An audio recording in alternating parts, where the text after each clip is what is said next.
Hello, everybody, and welcome to the Stormkeep. My name's Paul, and today I'm joined by... Hey, this is Morgonk. And today we're going to be talking about how to counter Disciples of Tzeentch, and to help us with that, we have a very special guest, fresh off his best overall performance at Adepticon, Mr. Kaleb Walters. Kaleb, welcome to the podcast. Thanks for having me. Appreciate you taking the time out of your day to talk to me. Well, thank you very much for wanting to do this with us. We were thinking, hey, who do we get on to talk about how to counter Tzeentch? And I didn't think we would get one of the best Tzeentch players in the world to come do it. So thank you very much for coming on. Awesome. Appreciate it. All right, before we get started with the review, we got to shout out Kaiju Gaming Lounge is our sponsor for the podcast. They're a great group of guys out of Orlando. Great store, real community builders, which is like the greatest part about it. Carl, one of the owners, he's been on the podcast before as well. Huge part of me getting into Age of Sigmar so heavily like I have. So big shout out to Carl. But he's also got a store, and it's a great store to support. It supports Carl, supports our little community down here. If you want to use their code Stormkeep for 15% off, let them know, hey, we sent you over, and let them know to keep supporting us. They provide our prize support for the painting contests, and they're our carrier of our exclusive measuring sticks. It's like you can see on the screen for the Annihilators, we got a 7-inch side and a 9-inch side, and that lets you go ahead and use your Thunderstrike profile of deep striking at 7 inches, and or if you're a Beast of Chaos player, you can use that too. Or you can use the other side for general use. So you've also got combat gauges, like a 3-inch, 2-inch, 1-inch side that also have our awesome new logo on there, as well as our dice. There's only a couple left. I think there's like 6 pairs left. So get them while they're still there, guys, and support Kaiju and support us. It's not pairs of dice. You're making it sound like we're selling 2 dice. Oh, no. How to Counter Everything is an ongoing series on the Stormkeep. We look at powerful factions or lists in the tournament scene. We look at what makes them strong or just what makes them popular and how they approach battles. We talk about their limitations, their weaknesses, and how to exploit them. And I think this is something that's useful for every army, not just for Stormcast. We try not to focus on any particular lists because everything always changes all the time. There's a Battlescroll every 3 months. There's a General's Handbook every 6 months to a year. There's a new edition every few years. So we try not to focus on any particular list, but we look at overall what the faction's trying to do, what the powerful units are, what the powerful strategies are, because these things tend to be more important than a single list. A 10-point change can completely throw a list out of the water. I don't think that's an expression, but I'm going to leave it in the video. So we are going to suggest general strategies for how to beat these armies, and then afterwards we're going to suggest specific units and tactics for Stormcast armies to counter these factions and lists. The Disciples of Tzeentch are a very strange army in Age of Sigmar, which is a game of strange armies, but Tzeentch I think is probably the weirdest one out of all of them, because it's the army that does most of its damage in the hero phase. There is still a lot of damage coming at you in shooting and combat, but this is the army that if you wanted to play an offensive casting army, this is the one you pick. And in addition to being that army, they're also the army that summons the most units and has incredibly fast units as well. So it's a very, very strange combination. There's just wizards everywhere. Almost every single unit on the table is a wizard, or they are being summoned into play by the wizards. So needless to say, they're one of the best magic armies in the game. I would argue they're the best one. They're up there definitely with Lumineth and Seraphon. It's kind of hard to say which one is objectively the best, but in my opinion, Tzeentch is definitely the magic army, right? So many wizards, so many good spells.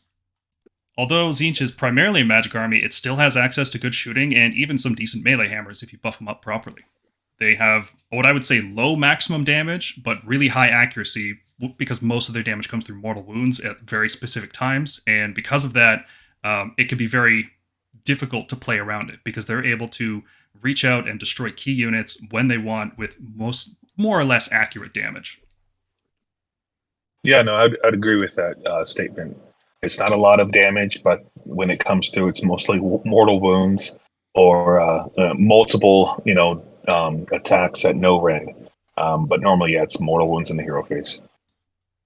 It's mostly a slow infantry army, right? A lot of the heroes on foot are like 5 or 6 inch move, but then it's completely mixed up when you have Lord of Change flying and going 12 inches, and then anything on a disc is going 16 inches.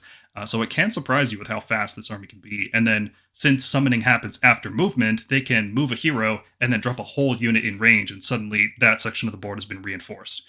So it's deceptively fast and deceptively good at dropping stuff into play. Especially when you consider a lot of them are casters, and so they don't need to charge. So they're not only that 12-inch move, it's also either that auto D6 or auto 6 or just a run move of D6 because you don't really need to depend on their movement. And then in addition to that, you're summoning outside of 9, so you have models that can throw units 31 inches away when you're talking a 16-inch move plus a auto 6-inch move at 22 plus a 9-inch summon. That's 31 inches, and so it's very deceptive. Especially when that unit can immediately charge or shoot, and because you have the Destiny dice mechanic, it can automatically pass a charge. It's a very hard army to predict what they're trying to do. Absolutely. But it is fragile. That is one of the good things about Tzeentch, if you're playing against them anyway, is that they are a fragile army. They don't like taking damage. Anytime they do take damage, it's usually going to destroy whatever you're hitting. So they rely on trickery and magic and just wasting your time as much as possible so they can continue to bombard you with spells and kill the key units until you just can't really put up a fight anymore. That's more or less their game plan. They're going to tie you up with horrors that split and split again, and that's just a ton of wounds you have to cut through. And without bounty hunters in the game anymore, that could be really hard to do. And in addition to that, they're going to mutate some of your models into spawns so that you can't charge anymore or you can't shoot out of that anymore. They'll mutate their own models into spawns in order to make sure you can't charge them. Yeah, it's very sneaky tactics. Almost feels like you play this army. I've just seen it in action. There are very specific threat ranges on spells. Most of them are 18 inches. Some of them are 12 inches. Most of the damaging spells are 18 inches, and there's very few ways in order to get bonus range on those. And we'll go over what those are. But if you can stay out of those ranges, then Tzeentch feels a lot worse about their position. So they typically do take these effects that allow them to get the bonus range. Once people know how to play around that crucial 18-inch range, and making sure you never get a double turn, Tzeentch players start to adapt, bringing in things like the spell portal and the command trait that increases your spells. So, but aside from that, yeah, if you can stay out of that magic 18-inch zone, you're going to do a lot better. So basically, if you paid attention in geometry, you're good to go. But if you didn't, good luck. Yeah, if you have a tape measure, you'll be just fine. Yeah. It's not that simple. Definitely not that simple, but it really helps.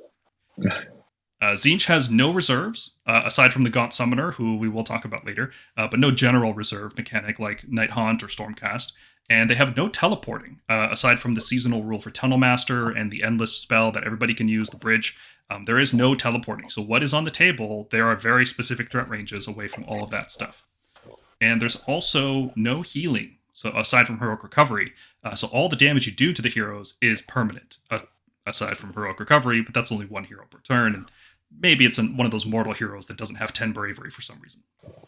This is an army that does not need to use a lot of command points. Typically, people are using command points for rerolling charges. This army can just guarantee charges if they need to. So the Destiny dice really play into this. It runs lean. It's not very affected by things like Total Eclipse. If you're playing against Lumineth, especially, that seems to be a pretty good matchup for Tzeentch. But yeah, good to know that this army does not rely on command points like some others. Correct. And I think the most notable thing about Tzeentch, aside from just how freaking weird they look, is that they're very hard to play correctly. Because they have so many interactions, so many spells, so many possibilities that can be undertaken. Most of them are wrong decisions, but when you have the right decisions and you lay them out in the right order, this army feels like oppressively strong to play against. This is not a fun army to play against if you're a beginner. Against an experienced Tzeentch player, they are just going to, you won't even know how badly you lost until it's already over. It can be really, really demoralizing. So that's why we're making a video about how to counter Tzeentch, and hopefully you guys have a little bit more knowledge after you're done watching this, hopefully less than 3-hour video. It's like you're saying here, be polite, be professional, but have a plan to kill everybody you meet. Exactly. So let's go over the Tzeentch battle traits. These really define how every army plays, and in terms of Tzeentch, their battle traits fit into their narrative and their playstyle perfectly. The first thing they do is before the first turn, they can automatically summon one of their endless spells. And it can't be dispelled in the first round of the game, except through shenanigans, which we'll talk about later. And at the point where you cast the spell, you know who's going to be going first or second. So you can choose which one of the spells you summoned. They have to be in your list. You have to pay the points for them. And it has to be summoned by a Tzeentch wizard. And some of these spells, I believe the two main spells, the Sigil and the Simulacrum, they both have a threat range of effectively 27 inches. So your opponent has to deploy very far away if they want to avoid getting hit by these. It's a very, very powerful ability.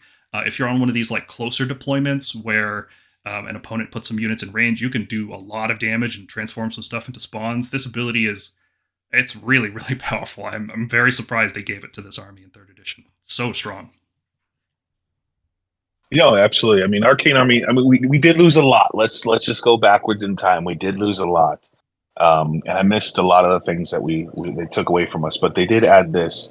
And I'll be honest, at first when I was using it, I wasn't super impressed because when you're adding this, you're losing out on all the other amazing spells, like Gnashing Jaws, like Purple Sun, like Spell Portal. I mean, you're almost always wanting to include one of these because it gets you a fate point and you can't dispel it, even if it's not as powerful. But after using all of them, they're actually pretty powerful. And Arcane Armies is definitely a really cool thing. Yeah, really flavorful too. The idea that you're setting up a battle and there's already endless spells on the table. I think that's really, really cool. I mean, all this stuff we're about to talk about goes with what Tzeentch is. Like, whenever the Nurgle book came out, I felt like Nurgle, it fit it so well. And the Tzeentch book, it fits it very well. And that's what's one of the scariest parts. I think they said Tzeentch is the most powerful god out of all the Chaos gods because he knows the future, he knows the past, he can manipulate things, and he just wants to have fun. And it kind of goes with Arcane Armies of knowing what's going to happen first turn, then you place what you need to place. And along with the next battle trait you're about to speak to, Masters of Destiny. Oh, yeah. Yeah, Masters of Destiny is definitely like the big one that everybody remembers. Like, you play against Tzeentch the first time and they roll 9 dice before the game starts, and you're like, what is going on there? And you will never forget just how powerful of a mechanic this is. So at the start of the game, after deployment, you roll 9 dice, and these are your destiny dice. So whatever numbers they roll, you put them aside, and you have like a little pool of dice that you can just draw from. Oh, I made a hit roll. It's now a 6. I made a charge roll. Here's 2 dice. It's now a 9, so I have a deep strike charge available. I made a save roll. It's a 6, so even though you're hitting me with rend 3 on my Lord of Change, I used all at defense, and I have a 6 to save, so I pass that. I have a Battle Shock roll. It's automatically a 1, so now, in addition to passing that roll, I get D6 models back, right? Like, this effect is so ridiculously strong. And the fact that you can replenish your Destiny dice throughout the game, it's not easy, it's not, like, guaranteed, but the fact that you can replenish them is crazy good. Really army-defining stuff here. Yeah, no, I mean, I can't say how many times I've played where it definitely has been army defining. Now, don't get me wrong, there are times when you roll those dice and it's nothing but 1s, 2s, and 3s. I've done that multiple times. It's not always a good feeling. And I've also had games where I've spent all my dice on turn 1 and I wasn't able to regenerate because I didn't take that type of list. And my Masters of Destiny is gone on turn 1, but it was effective the turn I used it. So it's definitely a powerful ability. You'd think a god that could see the future would warn their servants that the future's not always good. Sometimes you roll a bunch of 2s. Oh, no. Well, that's the you think about it, right? If you're the Lord of Tzeentch and you know you're going to crush your opponent, what better way to make sure you lose so you're still in the game? Tzeentch does not want to kill their opponents. They just want to make sure they're always winning. They just want to have fun, right? And that's what it is. They don't want to kill you. They just want to keep you around long enough to know that you're losing. Yeah, your opponent needs to know they're losing. Otherwise, what's the point? Only at the end of the game, Locus of Change is another ability, and you have -1 to hit demon units with melee weapons while those demon units are wholly within 12 inches of a hero. This feels out of place in the 3rd edition Battle Tome, especially after looking at the Slaanesh book that just doesn't have a locus. It almost feels like this was included because they needed to include a locus. There's weird restrictions on it. It's weirdly out of theme for Tzeentch. Like, I don't know. Like, they could have just done away with this, and the book is still like perfectly fine, I think. Yeah, but it's easy to forget, especially if you're charging in and you're hoping all out attack will take you to hit on 3s or 2s, and then you're like, oh, I'm -1 hit. That's unfortunate. It is a very strong effect.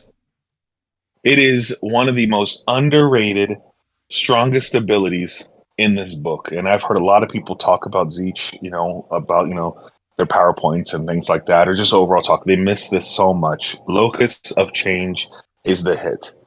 I can't tell you how many times where you just have this, and you also have another spell on somebody who says, "Hey, you're -1 to hit," and then they attack you with this, you're -1 to hit, and then there's no point to all that attack because you're always going to be -1 to hit. Yeah. And that's such a feels bad move because there are some models out there like Chaos Knights. They hit on 4s naturally, and no matter what you do, if you make them hit on 5s, you just took a very expensive unit out of the game. It's like I've seen Killian Kingsfield due to this. Like they start hitting on 4s because you have a -2 to hit, so they can only get like a +1 attack with all our attack. It saves Kairos's or like a Lord of Change's bacon quite a few times. 100%. That's 100%, and that's one of the reasons why Guild of Summoners is pretty strong, even though you can't. And we'll get into that. It's one of the reasons Guild of Summoners is strong by summoning in those lords. They're naturally -1 to hit at all times against melee weapons. Yep, very strong. Speaking of summoning, Tzeentch summons like every other Chaos army and some Order armies now. But the way Tzeentch summons is it builds up fate points, and it gets a fate point every time a spell is cast. Doesn't matter who casts it. It could be, the Tzeentch player casting 15 spells per turn or whatever, or it could be the 2 or 3 spells that their opponent is casting, or 0 if you're a Chad Dwarf player. And then they spend these fate points in order to summon demons. They can summon horrors, screamers, flamers, the heroes, the big Lord of Change. Every single demon unit can be summoned in this army. And unlike other armies which can summon around terrain, Tzeentch doesn't have terrain. So they must summon wholly within 9 inches of a hero. And that cannot be around allies or coalition. It has to be the main heroes in the book. So if you're able to completely wipe out all the heroes, all the fate points are useless and there is no more summoning. That is correct. But that is easier said than done. Killing every Tzeentch hero is tough. That's correct.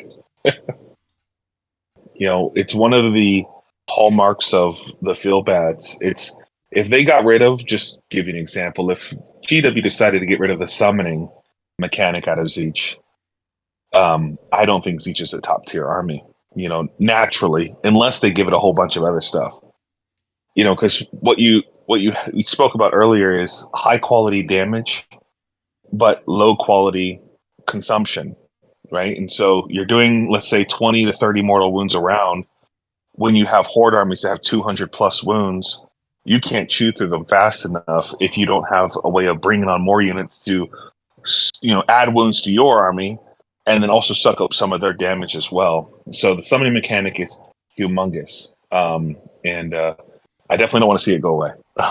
It is a very, very hard thing to balance properly, to have an army that relies on just useless screening units, generating tons of summoning points and summoning things in, and then also not being like completely useless in terms of damage output. It is a very hard army to balance. And I'll say the 3rd edition book is definitely more balanced than the 2nd edition book was, but it feels very close to a 2nd edition book. More so than a lot of other 3rd ed battle tomes we've seen. Right? A lot of times they'll strip a lot of power out, and they did. They definitely did take power out of Tzeentch, but it feels still closer to what they used to be compared to a lot of other armies. Yeah, it's such a weird thing to talk about different armies because I can sit here and name off so many ridiculously overpowered books out there that have their own, abilities and gimmicks, and Tzeentch has their own as well.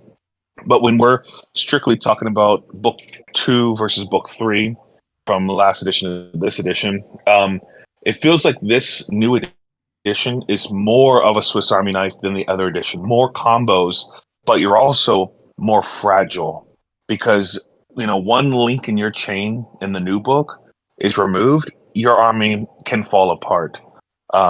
And so it's compared to the old book. The old book was just like one link's gone. Okay, that's fine. I can still do my combos, But this one definitely feels like there's more tools to use, but each tool is very specific for a specific task. And once you remove it, then you can no longer accomplish that task. Hey, Paul, does that remind you of another army? It very much does so, yes. The Seraphon are very much like that. Well, I was thinking about something a bit more shiny and gold, but yeah. Oh, no, I'm good with that. I lose anything and I'm still good. I've got like so many threats. I got so much stuff on the table when I'm playing Stormcast. It's crazy. There's no end to my threats. Yeah, I agree with your assessment though. I think they made like a lateral move where they turned up the fragility and sort of gave you more combos, but at the risk of that fragility. However, I don't think they expected, as we're going to talk about, units that can be allied in seasonal units, we should say. I haven't even read to be honest with you, I have the Slaanesh book in my car. Mm-hmm. I haven't even looked at it, so I don't even know what kind of combos I can do just yet. Yeah, we did a quick Slaanesh review, I think, yesterday. I think we'll like it, but yep, let's. I'm glad they did what they did to Tzeentch from Second Ed, though. I think that book was way too reliant on either the Flamer combo or the Change Host combo. So I'm glad what they did. I think it's just the nature of Tzeentch and Magic in general that just makes them somewhat universally strong. Like, it's very difficult to write a bad Tzeentch book on purpose, in my opinion, because the thing that they do is just a good thing to be doing in general in AOS, because Magic has not fundamentally changed since first edition. No, I agree. Yeah. Well, let's take a look at the subfactions. Yep. The first one, and I'd say the most popular one right now, is the Guild of Summoners. They were not very good in second edition, but oh boy, are they good in third edition, because they can summon a Lord of Change for 9 fate points, which means round 1 you are summoning a Lord of Change pretty much most of the games you play this subfaction. And then after that, it costs 18 fate points instead of 30. So by the end of the game, if you are using this to snowball into a lead, you can easily get up to 3, 4, 5 Lord of Change on the table, like no problem. Like it's so silly how strong this ability is. Just gaining 350-ish points for a Lord of Change at the end of the first round, very very strong effect. 400 even, yeah, crazy. Yeah, I mean, so to the reason, well, I didn't realize Guild of Summoners was so strong. I heard Guild of Summoners wasn't strong, and that's why I took it to LVO, because I wanted to do well with it. But the reason I believe it's changed from Eternal Conflagration with Flamers or whatever to Guild of Summoners is from book 2 to book 3, and the reason why is in book 2 I was casting upwards of 21 spells a turn. With Kairos and the Lord combined with the Changecaster who machine gun up to 6 to 7 spells on a Bellwyn on top of your units. It was wild how many spells you got. And so in the old book, would you rather have a Lord or would you rather have 20 pinks every turn? Right? And the answer normally was 20 pinks every turn because of just wound density and also this -1 rand on their shots, etc. But now that the magic has been toned down to where the Lord of Change and Kairos' spell are copied, where both of them have the exact same, hey, roll 9 dice and for every 3+ is a mortal wound, versus what it was in the old book, which was a separate spell that was like, hey, take 6 flat mortal wounds from Kairos, and then I'm going to create a spawn on top of that. Because of now people are no longer taking 2 turkeys, they're taking 1, the casting mechanic and the machine gun caster is gone, so they're summoning less. And so they're only getting upwards of 10 to 11 points on turn 1. And Guild of Summoners gives you a 400-point turkey and a free battle tactic, right? Which makes it exponentially stronger in Guild of Summoners because that free battle tactic of just summon a Lord, right? And I think people are just gravitating towards that right now, but there's a really big kink in the armor that, a lot of people actually don't realize with Guild of Summoners, that only Arcanite heroes only can summon Lords. But yeah, I think that's kind of why the transition has happened towards Guild. It's just the sheer amount of spells that went from 20 down to 10. Yeah, the relative value of each subfaction was wildly changed when they reduced the number of spellcasts this army does. But in the current system, yeah, this summoning a Lord of Change guaranteed round 1 is like the best thing you can do. In terms of subfactions. And like you said, the big weakness here is that it has to be set up wholly within 9 inches of an Arcanite hero. So if you just kill all the Arcanite heroes, and usually lists will have, I'd say like 2 to 3. You'll have like an Ogroid and you'll have a Magister. The other ones aren't great, like maybe a Curseling, right? So if you can manage to kill those 3, this subfaction's doing literally nothing, and it's actually doing worse than that. It prevents you from summoning anything except the Lord of Change. And it has to be around the Arcanite hero. So, like, yeah, if you can kill all the Arcanite heroes, there's no more fate points in the game. That's over. Yeah, it's gone. I mean, and another thing just to touch on with summoning Lords, the reason Lords in this 3rd edition is better than the 2nd edition is that the +1 to casting, dispelling, and unbinding when you're wholly within 18 inches of a Lord of Change. By the way, keyword only Tzeentch, not Disciples of Tzeentch. So all your Slaves of Darkness coalition, all your Beast of Chaos coalitions that gain the Tzeentch keyword, all benefit from the +1 to casting and the fact that they stack. Yeah. So that when you take 2 or 3, you're +3, +4 to casting next to Arcane Terrain, +5 to casting. It could exponentially over the course of the game, sway in your favor very quickly with the current war scroll of Lords of Change versus the previous edition. Yeah, the stacking aura is really, really big. The fact that Kairos' aura stacks with a regular Lord of Change aura is also really big. So a lot of people start with Kairos on the table, and then they'll summon an additional Lord of Change. First round, second round, third round, and the game's like, at that point, you're casting on +4 with matching your dice and re-rolling sometimes. Like, it's so crazy how consistent it gets. It's the kind of thing you have to shut off before it snowballs. It's interesting also that I actually have the model of the Exalted Lord of Change. I haven't put them together yet. I don't know. Are they allowed in the books now? No, there's a specific FAQ that says you cannot summon the Exalted Lords with fate points. No, not with fate points. I'm talking about starting the game with one. Are you allowed to take them in the game? I'm not sure. I don't think they're in the General's Handbook, right? So that would technically make them. They're in there. Oh, if they are, then yeah. I just never see them. Yeah, because the reason why I say that is because, one, they have the same spell, but except instead of wounding on a 3+, it wounds on a 2+. So 9 dice on 2s do mortal wounds. The aura is not 18 inches, it's 12 inches. But the thing that's the most interesting is the Lord of Change, the Exalted Lord of Change, the really giant forge-rolled one, his ability is if a wizard successfully casts a spell, or actually if you successfully unbind a spell, you learn their spell as long as the roll was a 9+. And that was the same ability it was in the old book, which made it so powerful, where you can learn your opponent's spells by simply just dispelling it on a 9+. In the current Lords of Change and Kairos, you get to dispel a endless spell and take it over and control it. So it's kind of cool that they never fixed the rules of the Exalted Lord of Change to where he can actually learn your opponent's spells, and then in the new Lords, if you summon them, will take over endless spells. Just a cool little combo that I forgot to mention.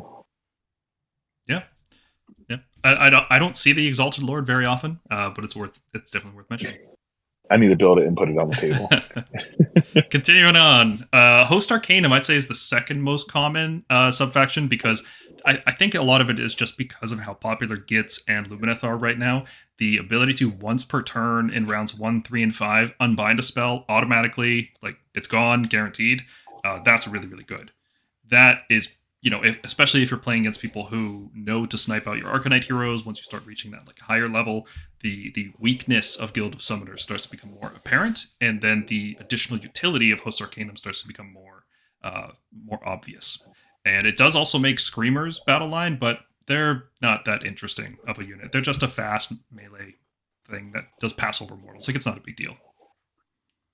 Yeah, I mean, when it comes to Host Arcanum, I'm not the biggest fan personally of the faction. I was before when Screamers were cheaper. I am a big fan of Screamers, only because of, you have a unit of 9 Screamers, that's 27 wounds. And with one of the spells, Fold the Reality, you can literally bring back D6 of them with a simple spell. And that's D6. Or lose them all models. Instantly. Correct. Oh, 100% correct. But that's the gamble of Tzeentch, right?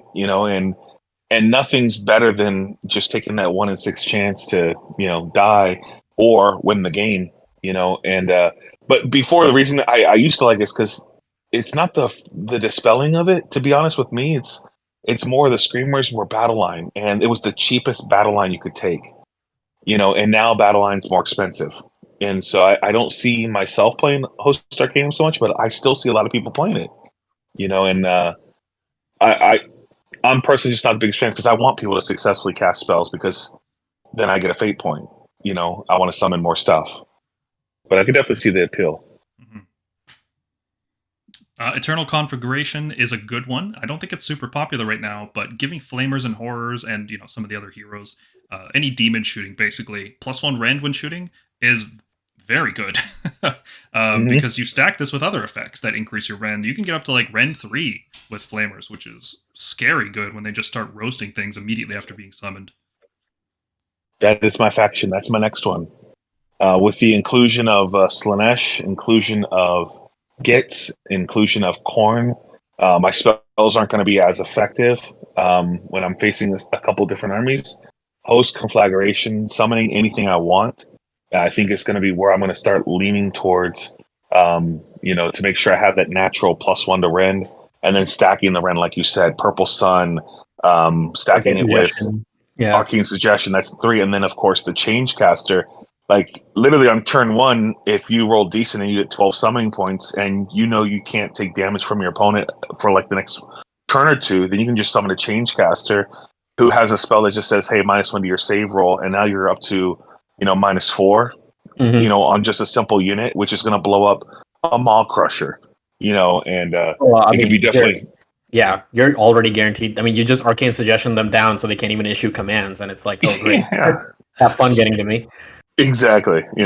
So I think Eternal Conflagration is going to be my personal next venture, going into the next couple of tournaments as Khorne and Slaanesh will be introduced into these new GTs. Khorne in particular is going to be a really big problem for Tzeentch because army-wide 5+ spell ignore, and it can get pumped up to a 1+, so you literally become immune to spells at some point. You need a backup plan. Khorne is just... 4 Blood Tide to get +1 to Hatred, I think, is like... And then remember, every time Hatred succeeds, you get more Blood Tide. So more Blood Tide, so it just feeds itself. Yeah, it goes so much faster. It's going to be crazy. So, absolutely. You don't want a matchup where you just, I'm facing Khorne. All right, next, let's go next. Like, I'm done. I'm not. So you need a backup plan in your list. And that's the backup plan. The last subfaction worth talking about, just because the effect is so strong, because of the units it's tied to, is the Host Duplicitous. This one prevents enemies from retreating if they are within 3 inches of a unit with 10 or more models. So that's very good, not just with horrors, but if you have like a big block of Tzaangors or Arcanites even can suddenly flip this ability on. Denying retreat is a big way to win in Age of Sigmar because movement is king, right? Retreating already has downsides, like you can't shoot, you can't charge, whatever, fine. The biggest thing about retreat is you're stuck in this particular spot of the board, and forcing people to not be able to retreat, like denying that possibility, is a huge impact on the game. Retreat and charge is a big deal. Stopping retreat is also a big deal. And then also, once per game, on a 4+, you can add 5 horrors to your army when a horror is destroyed. Pretty nice, random 5, sometimes you add 5 horrors. That's okay. Yeah, that's it. It used to be this Host to Duplicitous used to be my main faction I played in the previous book because you didn't have to have 10 or more models. You could literally summon a spawn of chaos with Kairos' spell, and then now you can't retreat from that spawn because whenever you add a unit to your army, it gained your keyword, Host Duplicitous. Now that it's 10+ models, I only see this being effective if somebody wants to do horror spam, because Tzaangors only have a 5-up save. They're paper, so if someone gets into you. But what you can do with horrors, if you took like a bridge and you took 20 or even 30 horrors and went crazy, you can charge somebody's front line, like my brother's, pig army with, all that stuff. And I can push only charge 1 model into each unit and barely touch it within a half an inch and guaranteed like a 12-inch charge to where I'm touching 3 of his big units and now he can't move at all with a unit of 30 horrors, and he's only going to get 1 or 2, maybe 3 models of each unit to attack my horrors at a -1 to hit, and guaranteed he's going to have to chew through 150 wounds before he can touch any objectives. Not to mention, there's things like the Blue Scribe on a 2+, he can automatically give him a 5-up ward save on 30 horrors, which is 150 wounds. Guaranteed charge him in, guaranteed bridge him in. There's a lot of things you can do with Host Duplicitous to screw people over, but you really need to lean into the horror spam of doing that. But yeah, it can be effective. It can be very good. I'm surprised it's not seeing more play right now, given that you can just Tunnel Master a Gaunt Summoner into range and then get the guaranteed 9-inch charge with Destiny dice, more or less reliably. Very surprised that strategy is not seeing play right now. I guess that speaks to the power of just summoning more Lord of Change throughout the game. Yeah, it's also one of those things for me personally, like I know that when people are playing Tzeentch, they're not having the greatest time, because it's not really an interactive game. It's me casting magic and you pulling models normally. It's not like you attack, I attack. So it's not naturally a very enjoyable experience. And so when you add in Host Duplicitous kind of abilities, it makes that experience even worse. because not only are you still doing the casting and magic, but now you're implementing. You don't even get to swing. It's tough. It's something you can do, but it's also very gimmicky too. Because if you do the Gaunt Summoner and they're a 1-drop and you're a 3-drop and they kill your Gaunt Summoner, where are your models? Yeah, that risk is big. But if it is a sharp like in order to get around that, you have to take sharpshooters, which makes your list at least 4 drops. So correct. There's definitely a place for that in the game right now. Yeah, I will say, you're correct. I hope in 4th edition when they update this book, they make it more fun to play against. I think that's a big problem, is that some armies just aren't fun to play against. Like Gitz is definitely one of those armies. New Khorne is probably going to be one of those armies. It's just not fun to play against it. Tzeentch needs something maybe like what the Slaanesh mechanic is. Those temptation dice, those are super fun. Like, even if you just take the D3 mortals every time, it's still fun. You're interacting with your opponent in a fun way. Yeah, I'm looking forward to giving Slaanesh a swing. Well, we got a review coming out for that soon. So we can chat about that after we're done here if you want. Awesome. Normally in our How to Counter series, we would have a section on enhancements that you would see on heroes, but Tzeentch doesn't really have enhancements, they just have spells. So, and this is probably the biggest part of the army, is knowing what each spell does, knowing its specific ranges, knowing how reliable of a cast it is, knowing how much damage you're expecting to take from the spell, because they have a silly amount of direct damage spells. So I think a lot of this, just How to Counter Tzeentch, is knowing what they're casting, what they're trying to do with that spell, all their different combos, and then just playtesting against it. So let's go through their common spells. It's a 6-spell lore, but not every spell sees play really. These are the main ones that you gotta keep an eye on. The first one, the most iconic one, is of course the Bolt of Tzeentch. It's a range 18, and you just deal D6 mortal wounds. So bye support. Pretty heroes. Awesome. Yeah, it's pretty awesome. It is a 7-up cast, so you're not going to see this on some of the weaker heroes, maybe, because you can only cast each spell once per turn. This is something Lord of Change is probably going to want to cast. That way he can make it reliable. Because if you risk it on like a smaller hero that only has the +1 from the Lord of Change, yeah, okay, maybe you can make the cast on a 6 on the dice. Do you really want to risk it though? Nah, you probably want the Lord of Change casting this as much as possible. Yeah, no, I agree. Only in really rare circumstances does a non-Lord of Change or Kairos model utilize this spell. It's one of their big damage dealers. Mm-hmm. And same with Tzeentch's Firestorm. This one, it's just more complicated. It could have just been the unit takes 2d3 or something, but it can spike much higher than Bolt of Tzeentch. Bolt of Tzeentch is limited to 6 wounds, while Tzeentch's Firestorm can randomly just deal, 6 times 3, or sorry, 9 times 3? 27. 27 mortal wounds, sometimes, just randomly. But yeah, I've done. It's crazy. Yeah, I've swung and I've rolled 6 6s before out of 9 dice and spiked over 15 mortal wounds from this one spell. Now, it used to be an 18-inch range. They brought it down to 12. It used to be a casting roll of a 9+. They brought it down to 8. And it's just, honestly, it's just kind of a fun spell for me to roll, because you just never know what's going to happen. Normally it either does nothing or 1d3, but sometimes it does put a smile on my face. I feel like Tzeentch is just a stealer of smiles. Add smiles to steal smiles. Yeah. So then there's Treason of Tzeentch, which is an anti-horde spell, pretty much. It can only be used on units that have 2 or more models, and you roll dice equal to the unit size, dealing a mortal wound for each 6. That unit also has -1 hit, which does stack with the -1 hit from Locus of Change. So this is primarily, I'd say, used to disable infantry hammer units or cavalry hammer units, rather than trying to fish for damage. But the damage is there as well. So if you're dealing with 60 zombies, normally that would be a pretty big problem for Tzeentch. Being able to roll 60 dice and do an average of 10 mortal wounds to that unit is better than doing nothing. No, you'll be surprised. The Treason of Tzeentch is one of the better spells against hordes, because, like you said, what spell in Tzeentch does 10 mortal wounds on 60 models? Or what spell does 5 mortal wounds on average? Even a D6 mortal wound spell, what does 3 to 4, right? On average. And so Treason of Tzeentch, and not just to mention that, as you can read here, it's you're also -1 to hit. And when you combine that with maybe auto-charging a blue Whore unit, which then keeping another Tzeentch character nearby the blue Whore unit to make them -1 to hit from the locus of a change, in addition to the stacking -1 to hit here, now you're -2 to hit. So no reason for a person to all-out attack unless they're not paying attention to what debuffs are on them. It definitely makes to where they're not hitting you is easy. Mm-hmm. The last spell that demons can cast is called Fold Reality. Well, they can cast more, but the last one they can learn that's really worth casting is Fold Reality. This is the one we were talking about earlier, where you can revive D6 models from a demon unit, or if you roll a 1, you're just the whole unit's gone, no matter how many models are left. So big gamble. Such awesome spell. I love it. Make sure you wipe demons out to the very last model, because what happens with horrors is they'll start reviving the pink horrors, and that's the worst thing that could ever happen.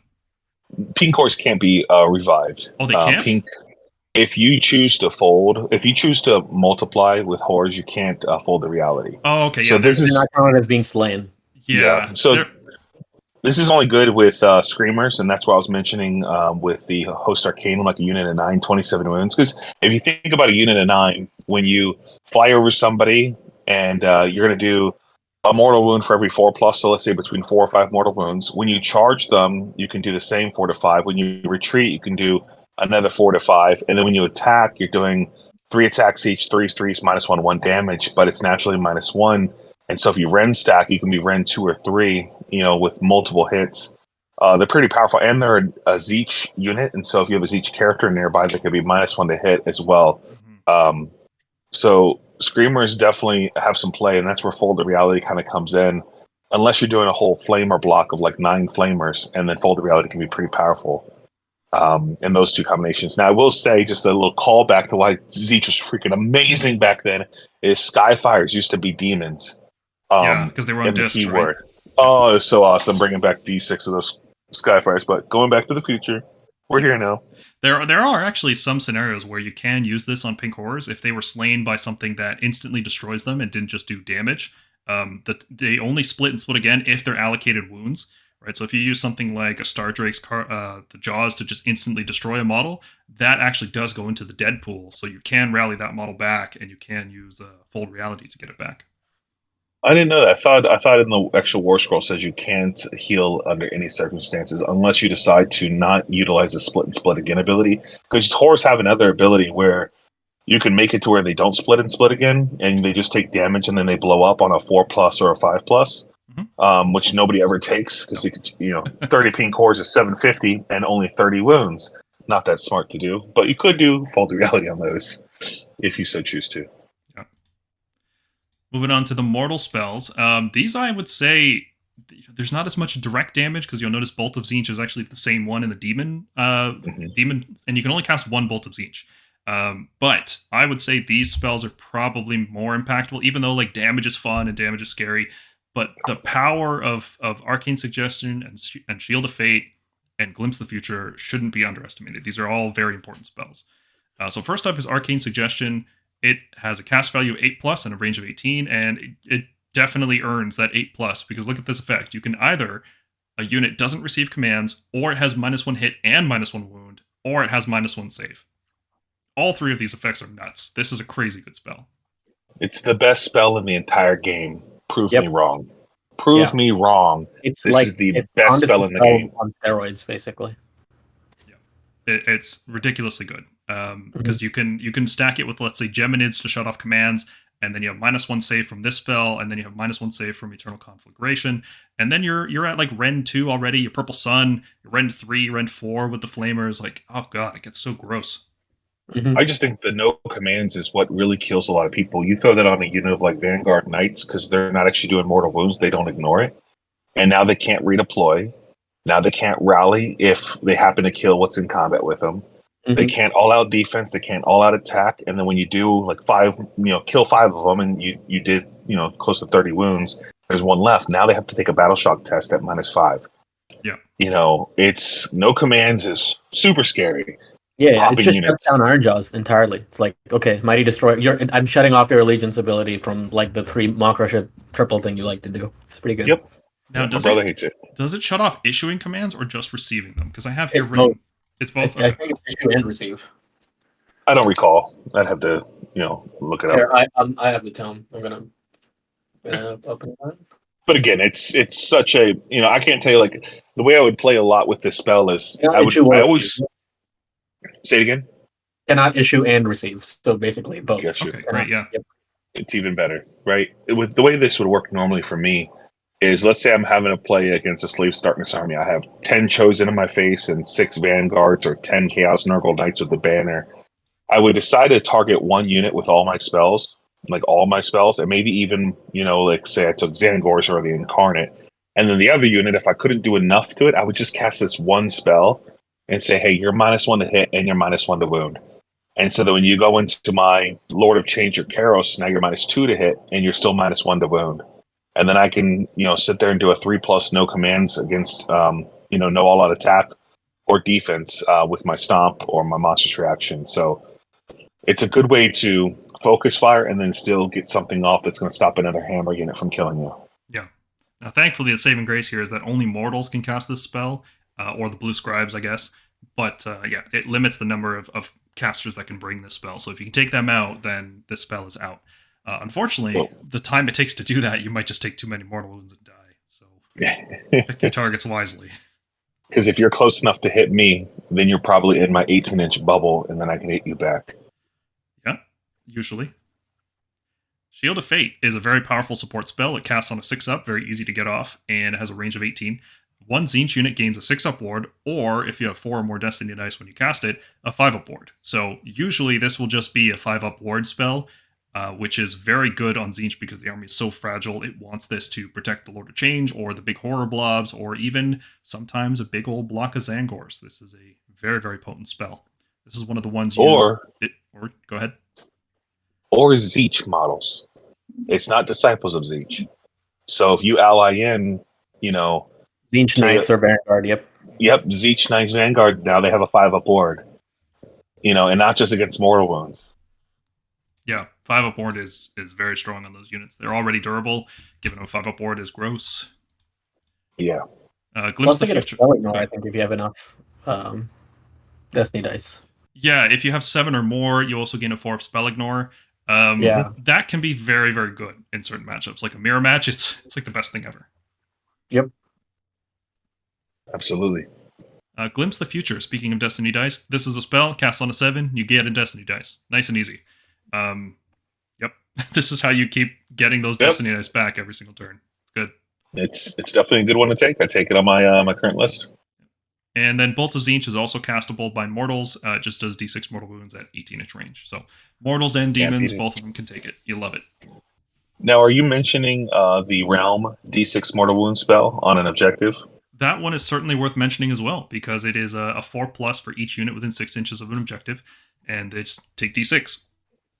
And that's where, you talk about the Ogroid. I'm sure you'll talk about it later, but the Ogroid, the model we're looking at right now in the picture, he has the command trait where he can increase the range of all of his spells by 9 inches. And now that, Realm spell is going to go off on a 21-inch range and do, a good amount of mortal wounds, because you'll find that there's a lot of times you'll have 4 or 5 units of your opponent's army on one objective, and you're doing at least 2d6 or 3d6 on average mortal wounds to them. And when most armies only take 120 wounds total in their list, and one spell just did 3d6 mortal wounds, the amount of wounds you took off of your, I guess your end-game goal of beating 120 wounds at the end of the game is dramatically easier with that spell. Mm-hmm. Yeah, being on an objective is definitely a liability against Tzeentch. But if you leave it open, then they'll summon a whole bunch of stuff on top of it. So, damned if you do, damned if you don't. Yeah. Looking at these Tzeentch Endless spells in particular, because these are summoned at the start of the game, you can pick one of them. I didn't include the Tome here because it's really not a big threat to you as a player. These aren't the ones that are going to be summoned at the start of the game. They're more like a support piece for the Lord of Change, usually, that has this. Looking at the other two, you've got the Burning Sigil, which is the one on the right there, the happy little burning eye there. It casts on a 5-up, which means it's easy to dispel. That's the good news, right? Roll a 6+ and it's gone. The bad news is you can't dispel it round 1. So at the start of round 2 is when you can start trying to dispel this guy. And what this thing does is at the end of every movement phase, all units within 9 inches roll a dice, and on a 4+, they just take d3 mortal wounds. So that's at the end of your movement phase and the Tzeentch player's movement phase, constantly until it's dispelled. If any models are slain, they turn into Chaos Spawn, which is even more disgusting, because let's say you're moving forward for a charge, you, at the end of the movement phase, lose a model, now you have a Chaos Spawn, you're within 3 inches, you cannot declare a charge on an enemy. You have to sit there and fight the spawn instead, and you've wasted a whole turn. It's devastating when this happens. So it's effectively just a huge area denial piece, right? Like you can't risk moving within 9 inches of this thing and creating spawn. What's really ridiculous about this, because I've fought this in other armies, it's you can slay your own models, and it does not say wholly within 3. I think that would be a good nerf to the spell if they were thinking about it, wholly within 3. Because within 3 means you can literally have 2.9 inches out, and a Chaos Spawn, I believe, has like a 50 millimeter base. So you can extend the range of that summon by a lot and just tie people up and stop them from charging you, because you can slay one of your own models with them. Well, with your own models you can do that. I was going to say that the opponent chooses which models they get slain, so you have a little bit of control of that, thankfully. But yeah, Tzeentch can just murder their own guys and pull stuff into combat. So yes and no. Your opponent does have the choice with this spell to pull whatever models they want. But after all models have been pulled, you as the player of the Tzeentch get to pick the units. Because the spell, like the Magister has a spell that does 18-inch range, D3 mortal wounds, you take a wound, you have to place the spawn within wherever your opponent picked the pulled the models from. This spell just says place it within the unit, not the models that were slain. I thought it was like the Magister one. No, it's completely different. And that's what makes this so much stronger than the other one, because this is just placed within the unit. You need to make sure everything is about 5.5 inches away from each other, so they can't summon a spawn and tie the other unit alongside with it. Because if we're talking about within 3, then 2.9, 50 millimeter base, roughly 1.9 inches. So if you place stuff 5.5 apart, they can't tie you down. This is geometry that we're talking about, ladies and gentlemen. Yep. That's how you're gonna play against this army, man. I hate this spell so much. Joe Cryer just irritates me with this spell all the time. Yeah, I played Joe in the tournament, and we had fun irritating each other. More me because he has more lower wound count. But it was quite intriguing because there was times in my game, even against John, where you can actually put this out and. If you do it against an army that casts a lot of spells, you create the spawn and you put it next to, like, let's say, Techless, right? And instead of 2.9, I'm talking 2.999 is how close I get to my opponent. And I agree with my opponent when I place it. I say, hey, this is the only model, if you decide to pile in 3 inches, that's going to be able to swing against my spawn, which means you're not going to be able to kill it.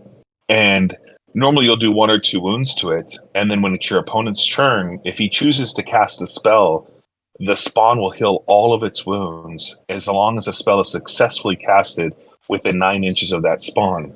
So if you had 4 or 5 spawns around a casting army, and they've taken 3, 2, 4 wounds each, they'll heal all their wounds with the first successful spell, friend or foe, within 9 inches.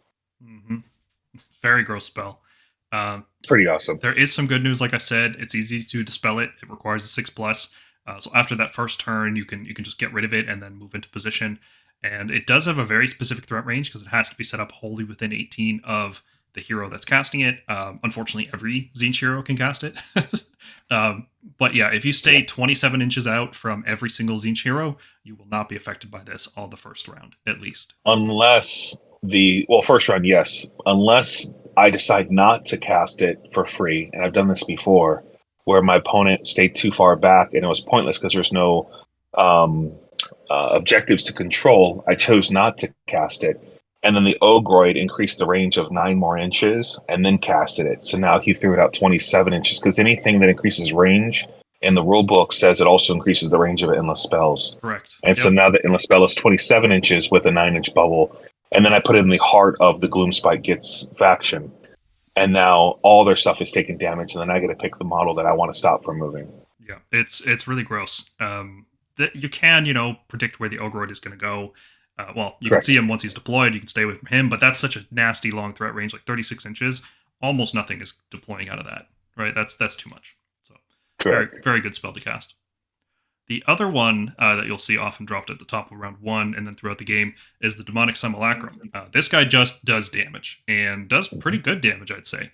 It's one of those predatory-only spells. It's got a 12-inch setup, 9-inch move, and then the closest enemy unit within 6 inches rolls 9 dice, and each 5 up is a mortal wound. Or, if you manage to get a wizard as the closest unit, it's each 4 up.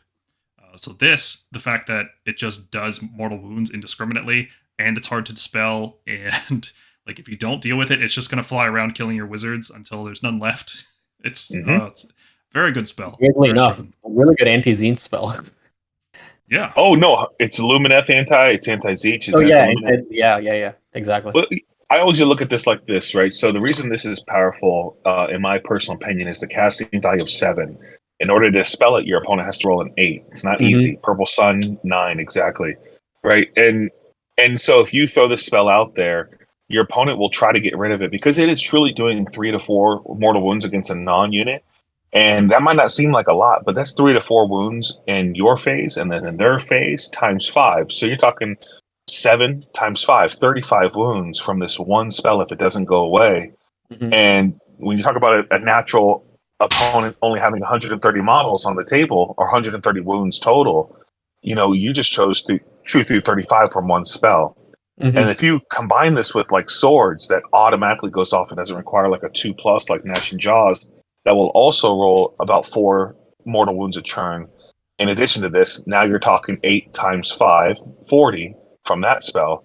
And these things can just dramatically increase over time. And once all the characters are gone, now these spells are just out there having free range chicken, just moving around, just chomping at everyone. It is definitely quite powerful.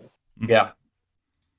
Again, I did want to take a moment to talk about the endless spell you did not include, right? And this more comes from tournaments that allow you to place terrain, because there are a lot of tournaments that have stagnant terrain, and there's a lot of tournaments that allow the defender to place the terrain. This spell is very powerful if you're playing in a tournament that you can place the terrain as a defender, because you can create scenes of, like, let's say the 300 movie, where there's big rocks that are impassable in the middle, and all that's open is a 5-inch gap. And then all of a sudden you redeploy your Lord of Change in that gap, and you push this endless spell outside, so now a Gargant can't even charge you because you can't get within a half an inch of the Lord of Change. Or like a unit that has a 1-inch range weapon, because this is pushing them far out so they can actually attack your model that can only attack the endless spell, which doesn't take damage. I find it very useful for repositioning my models and picking this endless spell up and moving it to kind of block, the ability of somebody charging me effectively, the way the books work, especially if you're taking like Kairos, because Kairos doesn't have a natural reroll casting, but the Lord of Change could take the artifact that's called Ninefold Eyes, I believe, allowing you to reroll casting the spell and unbinding. So it's a good spell, and it's cheap. It's only 40 points versus the other ones, which are like 70 and 60. So if you're points driven, the book has some play. Yeah. One of the things people often undervalue about endless spells is their ability to block movement, exactly what you're describing. Just because you can move through an endless spell doesn't mean it doesn't take up space on the board. You can use it to put it right in front of yourself and deny charges. Right? If you can fully block off a section with, let's say, Ravenak's Jaws, your opponent just cannot finish a charge in that space. So with clever use of terrain, like you're describing, you can just deny charges. You can reduce pile-in areas. There's all kinds of cool things you can do. I love the redeploy combo with the tome, being able to just set up the tome reactively out to your opponent's movement. That's really, really cool. It's just not like a damaging threat. No. So I didn't include it on the slide, but I'm glad you did bring it up, because there is some cool stuff you can do with it. If you can't hurt me, but I can hurt you, I win the game. Pretty much. Right. And the other thing I was going to call out is with Host Duplicitous, I've done this against my brother with his Maw Crusher, that destroy most armies. I've charged the Pink Core Bomb like you suggested, or I talked about, and I got a Pink Core within 3 inches of his Maw Crusher, and you would think like he's just going to pile in and attack you, but then I used my Ogroid to cast the Palisade spell, and I took the endless spell and I put it right in front of him to where he can't pile over it and finish his move on top of it, so he had to stay there and he had to stay in combat for the rest of the game. Well, he could just fight the horror through the wall. Oh no, you put it right up against them. Yeah, right up against them, and so now his weapon's at 2-inch range. Yep, and clever. My model's within 3 inches, and he can't move unless he dispels the spell. Well, most of them do take Arcane Tome, or they can heroic willpower always. So some don't. There's ways to get rid of it, but the fact is, you stop a model that's 600 points from doing anything with an endless spell that you take because you just run out of points. Like, I have 30 points. What do I want to use it? Let's just take Palisade and see how that works. That's great. It's been effective. I like that a lot. All right, moving on to the units. Starting us off, we're going to look at some of the key units in Tzeentch. We're going to look at the Lord of Change first. Obviously, he is the centerpiece of the whole army. Him and Kairos are kind of more or less the same unit, very slight differences to them. So what makes the Lord of Change good? Well, he's fast. 12-inch flying move is awesome on a monster, especially being able to charge in and support hammer unit or just to roar to shut things down. He has decent shooting, right? Like 2d6 at 3s, rend 1 is like, oh, okay, I wasn't expecting that guy to blast me with 2d6 mortal wounds and then another 2d6 shooting as well. So that'll surprise you how good their shooting can get, especially when they're stacking up hit and wound bonuses and rend bonuses. It can actually get good. They can trade that shooting attack away for a surprisingly hard-hitting melee attack, right? So they become no slouch in combat. They are a 2-spell demon wizard, so they're going to be casting Fold Reality, they're going to be casting Treason and Firestorm, and they have maybe the most reliable casting in the game, aside from Teclis, who is the god of magic. So they have this cool ability where they roll whatever they roll, they take the lower dice and they raise it up to the higher dice. So you rolled a 1 and a 6, well, you've just rolled a 12. And then you get +1 on top of that because you have a +1 casting aura for yourself, which is great. Very strong effect. They also know all the spells from the Lore of Change, so they're always going to be able to cast Bolt of Tzeentch, Treason of Tzeentch, Firestorm of Tzeentch. All three of these are on the table all the time, so you never know which spell exactly they're going to be casting. And they have that cool thing you mentioned where they can take control of endless spells instead of just dispelling them. So using endless spells against them can be a liability. They can also take the Arcane Tome to cast a 3rd spell each turn. That may be better used on other heroes, but it is worth mentioning that they can gain that ability to cast 3 spells. Or they can use the 9-Eyed Tome. Editor's note, not the 9-Eyed Tom. Sounds like a Tzeentch demon, 9-Eyed Tom. The Tzeentch mortal, yeah. They can use the 9-Eyed Tome in order to reroll casting and unbinding and dispelling like they have Master of Magic. Their spell, the signature spell, is the Infernal Gateway, which, again, range 18 inches. You'll see this a lot. You roll 9 dice, and an enemy suffers 1 mortal wound for each 3+. So a lot of these other spells that were roll 9 dice on 6s, on 5s, this one's on 3s, degrading as you take wounds, but still, that's a lot of mortal wounds. So if you go Arcane Tome on this guy, you can slap something with a Bolt, a Treason, and then Infernal Gateway to just deal a bunch of mortal wounds from 18 inches away. Really, really scary magic damage coming out of this guy. And then, while you're trying to figure out how many mortal wounds you took, he's going to shoot you, and then he's going to charge you, and he's going to bite you. So, fantastic model. Yeah. You can see why everybody's trying to summon as many of these guys as they can.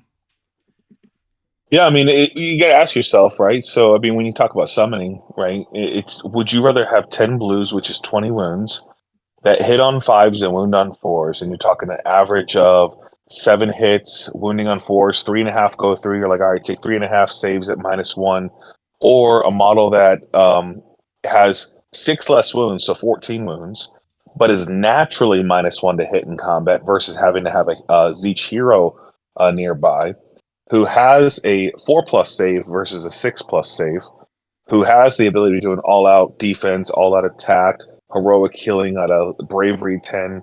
Finest hour.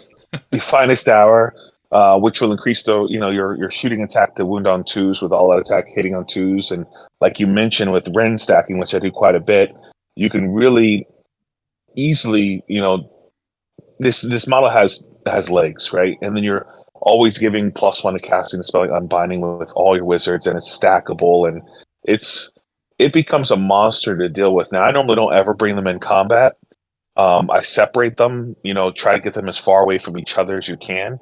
That way, if you kill one, you're having a hard time getting back to the other one, even if you went back to back, unless you're just playing a fast-moving army. But then, if you don't kill the Arcanite heroes, they're just going to continuously summon them. But of course, it's on an 18 after the first one comes out. But yeah, I love the Lords of Change.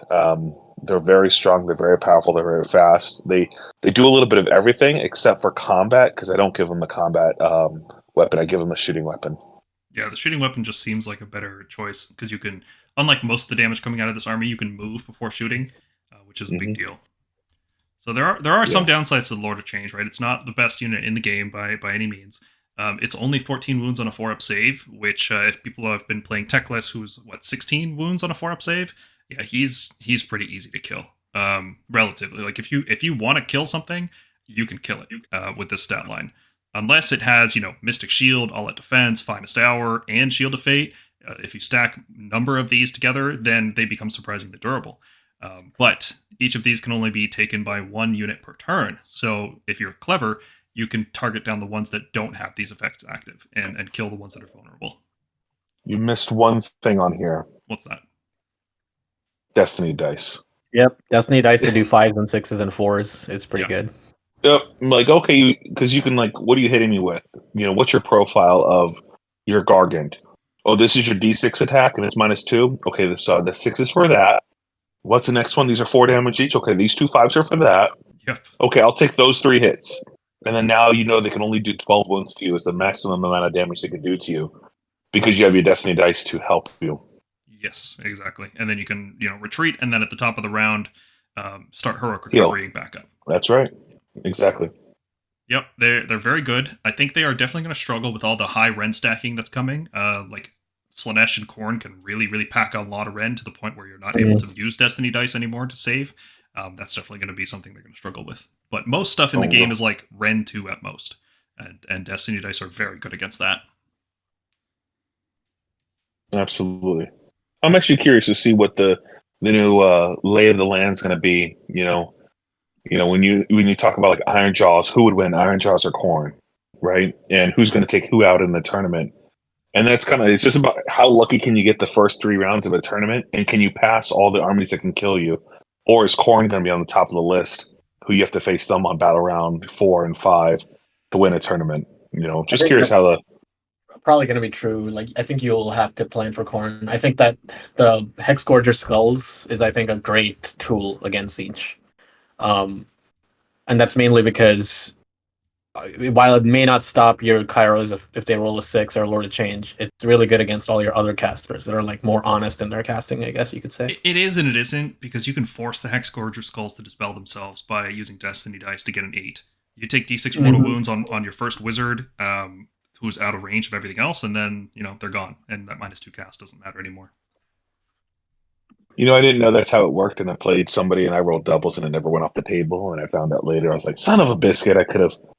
And that's another thing, just know your opponent's rules in case they miss it, Khorne's definitely going to be a very strong army. I think Iron Jaws might have the edge. Like, a very good Iron Jaws player could probably beat them just because you can outrange them and you can get around their strike first, but anyway, that's a discussion for another day, right? I got you.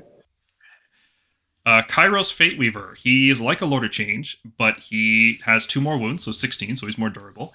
He casts 3 spells per turn, which is an additional fate point every turn. He has no shooting attack, ever. He adds a Destiny dice at the start of the hero phase if you have less than 9, so you combine this with, what was that spell that we just looked at? Forget the name. But that one. So you're getting 2 Destiny dice every single turn, which is incredibly good. Glimpse of the Future. Glimpse of the Future, yes, thank you. So Kairos sees a lot of play. He's usually in the starting army. He's not being summoned because he can't be. He can't take enhancements, obviously, because he's unique, but he's basically just a Lord of Change, but with an extra spell and more wounds. And he sees a lot of play for that, because 1 extra spell per turn is very good. Yeah, I took him out of my list when I went to Adepticon. I like him because I don't really look into the extra 2 wounds. I do like the extra cast because there's a battle tactic that says if you cast 3 spells, you're going to get this battle tactic. The problem with that is, in order to get that naturally, I always want to take the book, which is now meaning I'm not taking the Simulacrum and I'm not taking the Sigil. And if I'm able to take a model like the Curseling, who can take the Glimpse of the Future and get me a Destiny dice every round, because he's staying very defensive and he's staying outside of 30 inches of the enemy, I personally still prefer the Lord of Change because of the shooting attack that you're missing from this, and the ability of taking an artifact like Arcane Tome, where you're re-rolling your casting, you're re-rolling your spelling, and you're re-rolling your unbinding. through all phases of the game, which will be very clutch against armies like Teclis or Lord Croak or anyone of that nature that's a high, casting model. But Kairos is definitely a great model. He's just a little expensive to me. 440 for a 3-cast. He's good, and he has a lot of play. And his combat's actually surprising. I don't know if you ever read his combat. His combat's actually pretty damn good. Yeah, it's pretty decent. It can do some damage. Yeah, for a casting model of this caliber, he's pretty great in combat. But no, he definitely has some play. I still prefer the Lord over the 2 models. Yeah, fair. Totally fair. Next up, the Fluxmaster. So this is where you start to get into those Tzeentch models that don't really look like, they don't do what they look like they ought to do, because frankly, they don't really look like they do anything, right? Like, is this guy like stabbing you? Or he's got a book. Like, what is he doing? What are his rules? It's not obvious from the model. Well, he's going to read you a bedtime story. He is going to read the best bedtime story of all time. Yeah. Very good spell. So he's very fast, 16-inch flying move. Anything with a disc is a 16-inch flying move off the bat. He is a 1-spell demon wizard, which means he can take any of the demon spells, so Bolt, Treason, Fold Reality, and Firestorm. Those can all be coming out of this guy. But really what this guy's going to be casting is the Blue Fire of Tzeentch, and this is why you would bring him even in your starting list, because he's so good. Cast on an 8, range 18. Key range there, 18 inches. You roll 9 dice, and each 5-up causes a mortal wound to an enemy and generates a fate point. Ridiculously strong. This is how people are summoning a Lord of Change reliably round 1 every single time. Yeah, no, this is a model. Well, if you play him in Guild of Summoners, you definitely have to take him first because you can't summon him. You keep him far back in the back corner, and you're hoping that you're able to get your spell portal off, and possibly you might use fate dice to make sure the spell portal goes off in a high number. And with the ability of the spell portal, which a lot of people still to this day always question the new rules, where before you had to place both endless spells within 18 inches of each other. Now it's placed both endless spells within 18 inches of the within the range of the wizard, and so that dramatically increases the range to 36 inches. There's 18 inches to one direction, 18 inches to the other. And if you keep him far back in the corner where you can't dispel him, then you can use his once per game ability to reroll casting and add 3 to the roll, and then throw 9 dice onto a model in which doesn't have a ward save, and it's going to take an average of 3 mortal wounds in addition to the spell that was cast, giving you +4 to your fate point pool. But I have many occasions have spiked this roll and rolled like 5 or 6 5-ups, and that feels really nasty when you're like, hey, I just got 7 fate points from this one spell. I only need 1 more to summon the Lord of Change. Yeah, that's all this guy does pretty much. The damage he does is almost like secondary. Like, it's nice, but like you actually don't want to kill stuff with this because the wounds have to be allocated, I believe, for you to get the fate dice. Yeah, so if you have a mortal wound save and blocks it, then you don't get it. So you always want to target things that kind of go through. If I'm not mistaken, I think we had this conversation before. Yeah. And he's super easy to kill, right? 6 wounds, 4-up save. He's not a champion because he's on a mount. His damage output is like basically 0. Like, there's things you can do to make it better. But he's basically just casting this spell every single turn. So early on, especially if you're playing against the Guild of Summoners, sniping this guy could be what makes the difference between them summoning a Lord of Change round 1 and not summoning one. Unless you can just snipe out the mortal models, and then it doesn't matter how many points they summon. I had a game in a team tournament where I played very stupid.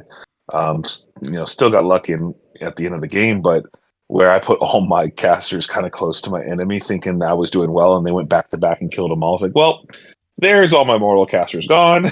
It's like I had like 25 fate points and was ready to summon another lord, but could not summon it because I didn't have an acolyte caster to do so.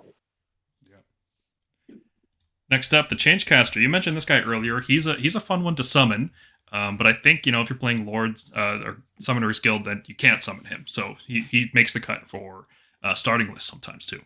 He is a 1-spell demon wizard, just like the other guy. He can re-roll a failed cast and add 3 to the roll, so he's pretty reliable at getting a spell off. And his spell is pretty good. Cast on a 7, range 18. 1 enemy unit just has -1 to save, and this stacks with Arcane Suggestion to brutal effect on any kind of damage output. This makes sense why like Tzeentch units don't really have rend in melee. It'd be insane. Oh yeah, no, it's well, and that's why if you take an Incarnate, you can have plus words of -3 from spells, and then -3 from the Incarnate, and be like, hey, you're -6. Now all of your damage that you do for that game is all mortal wound based, and it just becomes it's basically like mortal wounds because the Incarnate's already on like -2, -3, so it'll be like -5. That's right. It's very scary. Now the thing I'll mention here is, and the reason I'm not taking Guild of Summoners in my next couple of tournaments is because you can summon this Changecaster in the game with 12 fate points, and also the Fluxmaster who summons all those mortal wounds, you can summon him as well for 12 points. And so depending on the way the battle is shaping up, you can either summon a GC by summoning a Changecaster, put him on a objective and gain extra points, or you can summon in the Fluxmaster to get extra casting and fate points to increasingly get the opportunity of getting more blue horrors, or save up for pink, or even save up 34 Lord if you really wanted to get that free battle tactic if you're trying to find something to do on battle round 5. So definitely going to be effective. You mentioned this guy's a champion, and that is a big deal because, like we said earlier, if you snipe out all the heroes in a Tzeentch army, all the summoning is gone, no matter what subfaction you're playing. Well, what's really important is in the hosts of summoning, I think you can only summon from the Arcanite heroes, which are the mortal ones only. Right. But for the other subfactions, like this guy being a champion is a big deal because some of the other guys are on discs, so they don't get that champion keyword. And Sharpshooter still isn't as popular as it ought to be, probably. I think Stormcast are starting to hard pivot into it, but a lot of other armies are not taking that route yet. Their shooting just isn't up to par. Correct. Yeah, my buddy Lincoln, he plays Stormcast, and he's leaning into Sharpshooters, and it is quite effective at the tournament. Oh yeah, like I don't know how you beat Fire Slayers with Stormcast if you can't kill the Battlesmith. Correct. Or like sniping off the Squig boss for Gits, very important. Yep. And this guy dies. If he takes any damage, he just dies. 5 wounds, 5 up save, 5-inch move. Like, okay, he does nothing except cast this spell, and that is a good spell, but that's all he does. Yeah. And this is the thing about Tzeentch, right? So we're reading all these wonderful things, right? You're reading about the Ogroid, who, actually we haven't read about him. We will get to him. There is a lot to talk about the Ogroid. Yeah, you read about the Lord of Change and how powerful that is.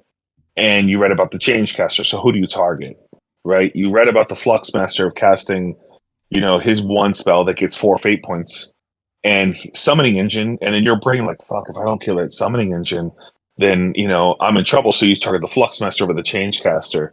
And so the Changecaster is one of those models that's kind of just left alone normally, because if you target him, then you're not targeting the actual models that are going to win you the game. Mm-hmm. Yeah, but this model, he's sneaky. He's just like there to do his one spell, maybe sit on a battle tactic. Maybe you give him Tunnel Master to teleport him on an objective, and you don't care if he dies because you're getting free points while he's over there, and while your opponent has to focus on the rest of your centralized force. He's very sneaky. Yep. Yeah, he's a lower priority target, and he will often lull people into a sense of false security.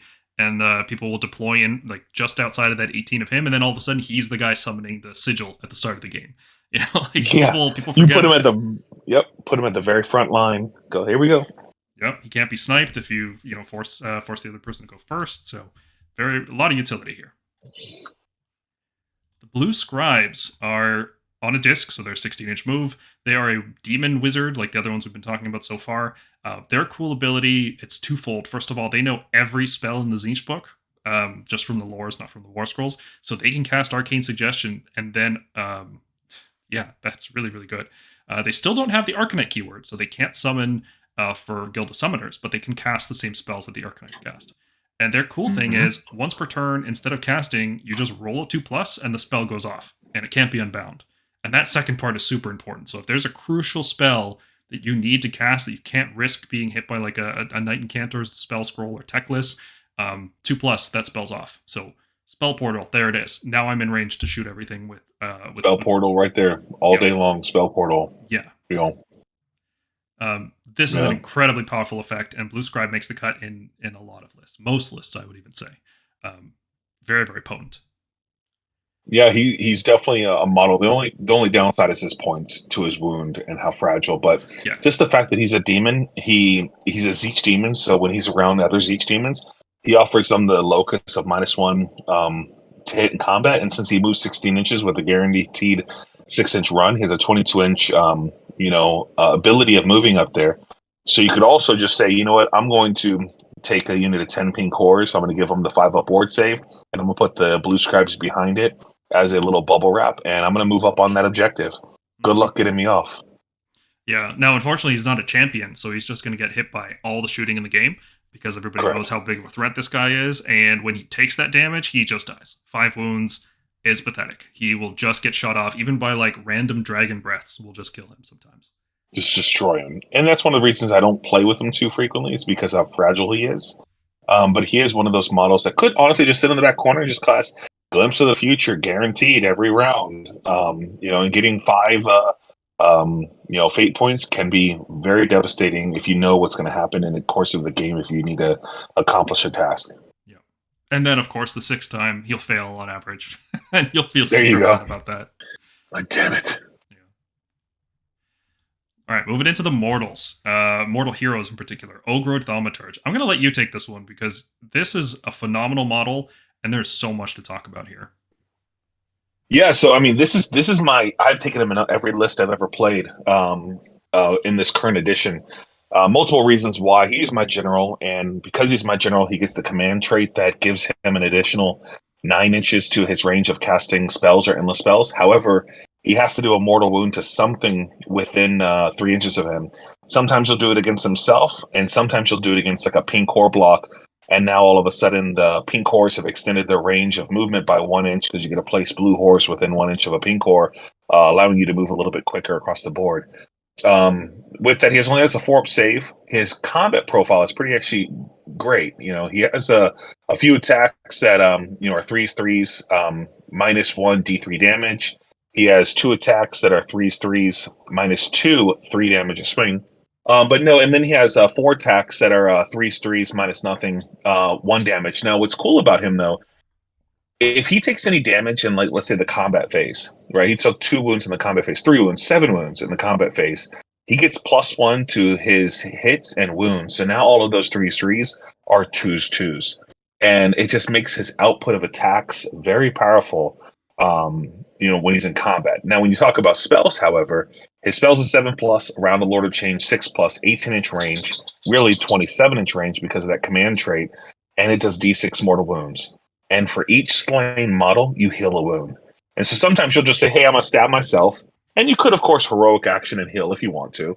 But a lot of times you'll say, nah, I'm just going to do D6 mortal wounds to that unit. And, I rolled a 3. Well, I killed a model with 3 wounds. I heal that wound I took, right? And so it's very powerful. And what you're doing with him a lot is you're throwing out spells like, Arcane Suggestion for, picking the 3 things you want. So like against 30, skinks. Hey, you can't retreat, you can't shoot, you can't do anything. And I'm going to make you take, 15 wounds, and then you're going to pop the battle shot because you can't use any commands.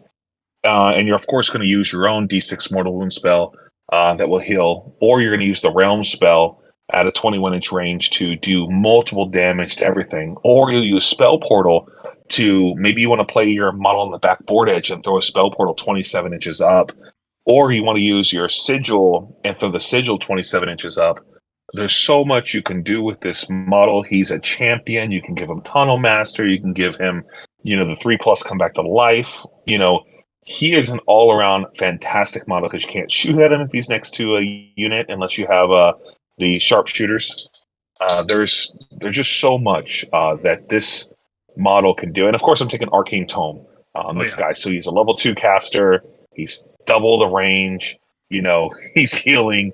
He's a beat stick. And if you don't deal with him, it's he is a gift that's going to keep giving. Yeah, he's fantastic. One thing that you didn't mention, I don't know how often this comes up for you, but if you take the wound from Arcane Sacrifice and then fight in the hero phase with the heroic action, correct, he'll be on 2s with everything in that phase. Correct. Oh, this is like the best Swiss Army model I have in the faction. The only thing it doesn't do is shoot.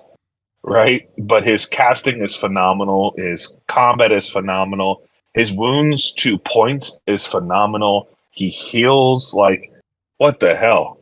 Let's go. Give me more of these guys. Now, it is worth mentioning that any of the Arcanite wizards can take the Arcane Sacrifice command trait. It's not just this guy. He's just the best at it because everything about him is so good for his cost. Yeah, I mean, just adding an extra D6 mortal wounds is just like, what the hell? Let's go. Yeah, it was hard to find any downsides. Just he's slow. He only moves 6 inches. That's the only downside you can really think of with this guy. But he's you really don't want to get him in combat. I'll be honest with you. Every time I've get him in combat, he normally dies because it's 8 wounds. It's not a ton of wounds, and he only has a 4-up save, right?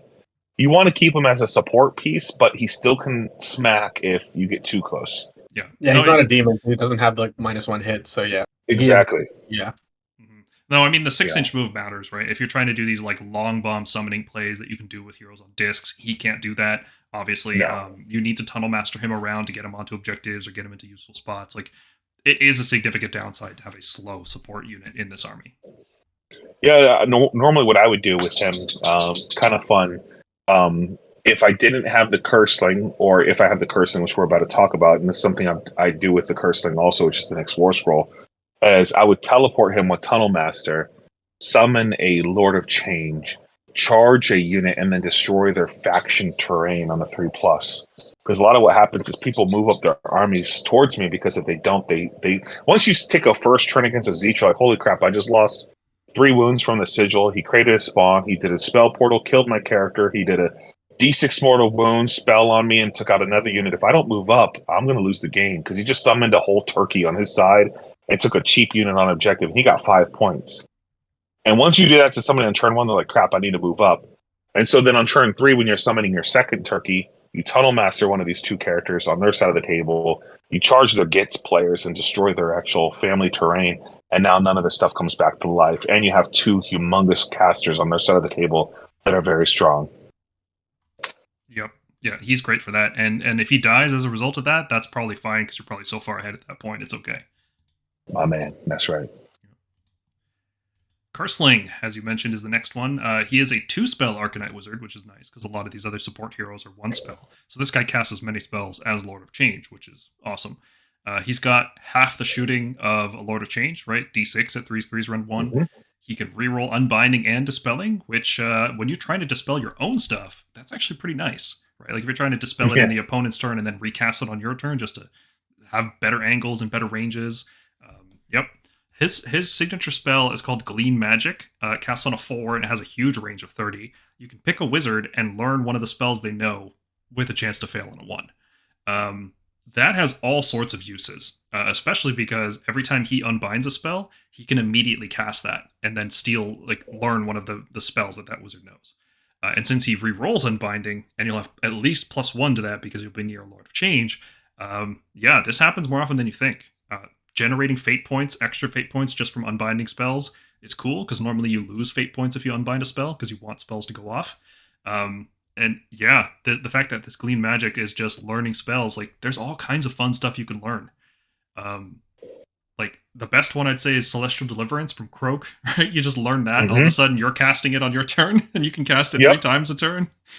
That's what made the Lord of Change good on last edition, was he learned the spells after you dispel it 1 time, and so Kroak wouldn't dispel it. This guy is even better because you don't need him to cast it, right? You can just copy it, right? Or you there's so many spells out there that of course you can't copy because they're keyword specific, but there's still a lot of spells out there that are not keyword specific. And the way I use this guy is, I keep him on my board edges for Tunnel Master to do that exact gimmick of summoning a turkey on their table edge, and also the fact that he can get a free battle tactic because he's a mortal wizard. And one of my battle tactics is, like we mentioned earlier, if you're outside of 18 inches at the start of the hero phase and you make a charge in that turn, you get your battle tactic. And with command dice and fate dice and all these other abilities, you can get free battle tactics and still summon what you need to summon. But the fact that he's a level 2 caster, he's on the back table edge casting Glimpse of the Future and getting fate dice on like a 5-up. He also has casting another spell that he needs to go off. Like maybe it's Mystic Shield, maybe it's Arcane Bolt, and then I'm gonna teleport him and then charge him in. He's no slouch in combat either, and he has a shooting attack.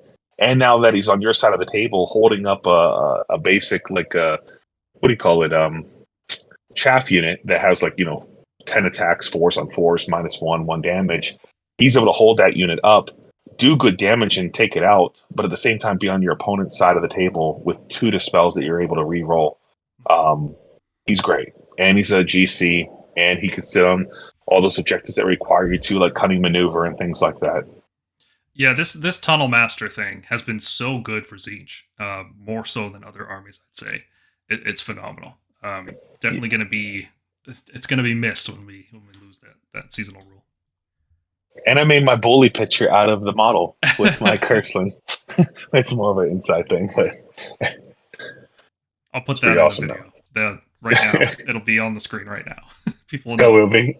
Yeah, no, I made my bully picture, and that's what it is. Where my gaming club is the bottom table bullies, and so each one of us are getting a custom bully picture made out of your favorite whatever faction you want it to be, and we'll put them on our backs so everyone can know, what club we're part of and what we do. So it'll be a lot of fun. They'll know to avoid you. I don't know about that. Let's look at the Magister. Okay. He is deceptively incredibly powerful because he fits a very particular combo. But let's look at just the War Scroll here, and we'll talk about the combo piece afterwards. So he is a 1-spell Arcanite Wizard. If the first spell he casts is successful, he can cast another spell. But if the casting roll for that other spell is a double, he is instantly slain and replaced by a spawn. Editor's note, I don't think that should be 18 double Ds for shooting. I think that should be D6. That's awesome. He does have a fairly weak shooting attack. He does get to reroll Unbinding and Dispelling like the Curseling, which is nice. But then he also has Bolt of Change, which one enemy unit within 18 inches, of course, takes D3 mortal wounds. And the first model slain by this is transformed into a spawn. So when you combine this with the Sigil, and then some other fun things that we're about to talk about, the Magister is a pretty solid technical piece in a Tzeentch army. He is deceptively very, very useful. Does a lot for this army. Yeah, no, absolutely. I mean, first and foremost, everyone kind of knows the combo, but if you don't know the combo, you bind this model to the Incarnate, and so now you're +2 to casting, dispelling, and unbinding, because +1 from the Incarnate and +1 from your turkey. And if he gets the first spell, if you're able to get the first spell off, and so you can play this in 2 ways. You can either put him on your backboard edge, or you can just use Fate Dice. If you can cast his first spell successfully, then his second spell, if you make it a double with Fate Dice, he's slain. And when he's slain, make sure Incarnate go wild, which then allows you to eat your spell portal that you just casted earlier, going to level 3 by just rolling a 4+, right? So that's kind of the combo you see a lot of people use lately. But he himself, his spell, throwing on top of, like, let's say a Lumineth archer block of 20 archers, doing D3 mortal wounds to them, maybe on turn 1 before they have their 5-up ward save buff, and maybe they're outside of the tech list is 4+, negate spells. You're able to do D3 mortal wounds, and the first model that's slain, you replace it with a spawn that's in combat with that unit. And normally, archers cannot kill 5 wounds that easily. And then, like I mentioned earlier, as soon as they cast a spell, you're going to heal all the wounds that you suffered in that previous round, going back up to 5, forcing them to shoot that little 5-wound free spawn that you summoned for nothing, versus something that's impactful like a Lord of Change or anything of that nature. A lot of times, it depends on what you're playing against. If I'm playing against a lot of monsters, I don't want to sacrifice him, because I know I'm going to go up with my Incarnate basically by just killing monsters. And so I'll just honestly roll his second spell and just see what I roll. If I roll a double, whatever, I get a spawn. But a lot of times I don't. And I'll roll, and I'll get, Shield of Fate and then put a 5-up board save on my Lord of Change, or possibly on my Tzaangors, or possibly on something else that's keyword Tzeentch. And so he's pretty great. And he's a GC, and you can't target him unless he's nearby. So he's definitely a contender, and he can really screw up somebody's army, especially if he doesn't die, and I just keep casting spawns every round for 5 turns. Yeah. Well, while we're on the subject, let's just talk about the Krondspine, right? What does it do in a Tzeentch army that it, like, every other army has more or less abandoned the Krondspine ever since the point nerf? But there's still so much good stuff going on, and he offers something that Tzeentch desperately needs, which is, well, 2 things. It's a fast, punchy monster, and it just doesn't die. Like, if you do it right, it won't die at all throughout the game. Incredibly powerful. So for people who aren't familiar, because maybe you just entered the game, or maybe you just don't play it like a super high level, so you didn't see this guy for like the 3 months or so that he was just dominating the tables. let's go over what the Krondspine does. So he's fast, his 12-inch flying move. He's very durable. Incarnates have this mechanic where they don't take wounds normally, and they don't have a wounds characteristic. Instead, at the end of the turn, they roll dice, and depending on how many wounds you took, you lose a level. And you don't die until you go to level 0, and you start at level 2. So you are guaranteed to live at least 2 turns. And you're able to strike back and do damage. And anytime you kill a monster or eat an endless spell with his special ability, he gains a level. So he can go down, like he takes all that damage, and then if he kills a monster, he just gets another level back immediately. So it's super hard to take him down. His damage is good, right? He's doing somewhere around 16 damage with one attack and like another 12 damage with the other attack. And these are accurate, right? These are on 3s, 3s, 3s, 2s, Ren 2, Ren 3. And as he levels up, it gets even scarier. The combo you're mentioning in particular is to slay the Magister instantly, and then to charge at the endless spell that you summoned, and then he can use his Devour Endless Spell ability. Since the Magister is dead, that spell now counts as being summoned by an enemy wizard, so he can instantly devour it. And like you said, with a +2 to that roll, he's rolling on a 6 on the dice or a 4, right? Very easy to dispel your own spell portal. This guy powers up to level 3. And it's just downhill from there, from everybody else. Because one of the things we talked about in our How to Counter Krondspine video was that if it ever levels up to level 3, it's going to be a really, really rough matchup. So you have to try to avoid that at all costs. Tzeentch is one of the few armies that can just make it happen. And it's a terrifying combo to play against. No. Ban the Krondspine. GW, if they're listening to this, just remove it from the game. I think Slaanesh would be healthier without it. I think the game would just be better without it. The one last thing I'll mention, 2 main things that the Krondspine does: it buffs the Bonded Heroes casting, but it nerfs every other wizard's casting. So this guy is not going to be standing around the rest of the Tzeentch wizards. He's going to be off on his own, either pushing up the middle of the board to tie stuff down or holding off a flank on his own. And if you're wholly within 12 inches of him, usually 10 inches, sometimes 12, you can't retreat. And when you're stuck in combat with this super durable monster that you literally can't kill in one turn, that's a nasty combo. So in Tzeentch armies in particular, the Krondspine is very, very good. What do you think, Kaleb? Yeah, no, I mean, everything you said is facts. So, I mean, if you go back and just think about Tzeentch holistically, right? What do they have that's combat? They have Tzaangors, right? That's about it. They have Skyfires, they have Enlighten on Disc, right? And they're good. They're actually really good, but nothing compares to an Incarnate, right? And it fills a hole in the chain of, you already have fast-moving models. You already have phenomenal casting. You already have really good shooting. You already have hordes that are hard to remove and models. But what do you not have? Combat. And so by simply just adding this one model, yeah, he's 25% of your force, but he damn sure does 25% or more of the lifting. So he fills that role very nicely. As long as you're smart and you keep him outside of 3 inches of all your units, then you shouldn't have any issues with any type of plan that might happen, whether they kill your Magister, make you go wild, or whether you decide to go wild on your own. You have the flexibility of now the model will be able to run and charge when he's wild. When he's not wild, he can only run, but he can't charge. But when he's wild, he can run and charge. And so what you'll see is somebody like myself, I'll throw the spell portal out either 18 or 27, and I'll position it in such a way to where it's only a 4-inch charge for me to charge it, but I'm outside of 9 inches of my enemy. And so I'll charge the spell portal and roll like a 7 and get to the closer side of the enemy, but still 4 inches away from the enemy, but touching the spell portal. And then I'll eat the spell portal. And because I charged earlier in that phase, I get to pile in. And so since you won't be able to, monster's reaction, like I'll stay outside of 3 inches of all your monsters, but I'll get my monster's reaction to eat the spell portal. And so you're not Titanic dueling, you're not roaring at me, which wouldn't really matter because I'm wild. I'll be able to then pile into you and maybe even pile into multiple units because I went to a level 3. Or maybe I suck and I rolled a double ones or a 1 and a 2 and I went to a level 1. And I'll be able to move into the opponent's monster or move into the opponent's unit. And that's kind of the way he plays his part by moving in such a way where he can run and charge. Let's say he rolled a 14, charging my spell portal 4 or 5 inches away, then piling into my opponent. So he literally moved like 20-something inches across the table and there's nothing your opponent can do about it. And if you're level 3, they can't get rid of you on that turn. And even if they had the whole army doing a billion damage, and they can't get rid of you on turn 2, the next turn, because you're level 2, right? And it would take them 3 turns to remove you, and 3 turns to a Tzeentch army is 600 to 1,200 points of summoning you could possibly do while this is happening, and you're still doing damage to your opponent.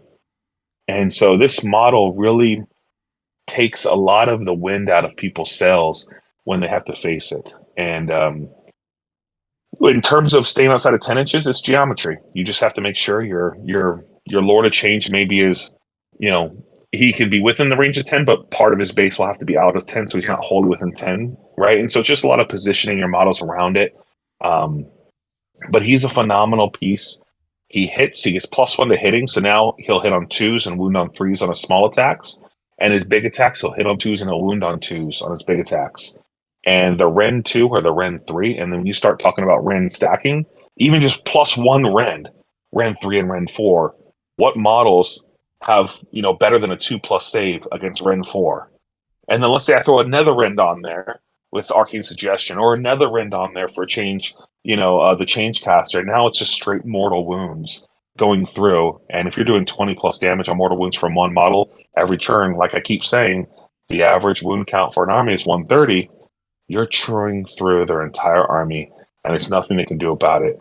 The Krondspine is definitely tough, and it's definitely part of the success that I've been having with Tzeentch and with this model specifically. Yeah. There's even more to it, right? Like, because let's say even you do get 3 combat phases against the Krondspine, it's going to fight back. Even the turn that it's going to die, it fights back because it doesn't happen until the Battle Shock phase, which is nasty. And one more thing I wanted to mention, with the way you describe the charge, that's perfect. One additional thing to point out is that also gets around strike first mechanics, which is so gross, like absolutely disgusting that you can just pile in from 4 inches away because you still charge, right? You made a charge move, so you're eligible to pile in. The window for where strike first effects is gone, and then you just pile in normally. So good. You don't even have to roar Hearthguard. You could just pile into them normally and start munching on them. And another thing I forgot to mention, I did this to my brother. He hated it, but it was amazing. He moved his models up, and there was no endless spells around, right? Except I had my Kairos was about 10 inches away, and I redeployed 5 inches with Kairos, but he had the book around him. So I moved Kairos up 5 inches outside of 3 of the Incarnate, but then I placed the book within 3 inches of the Incarnate, so that during my combat phase, I would be able to eat the book and go to level 3, as he brought me down a previous level in the turn before by charging me with 6 pigs, and I wiped him out. But then I went to level 2, and then in my turn I went back to level 3 with a redeploy. Yep. Krondspine is so good in this army.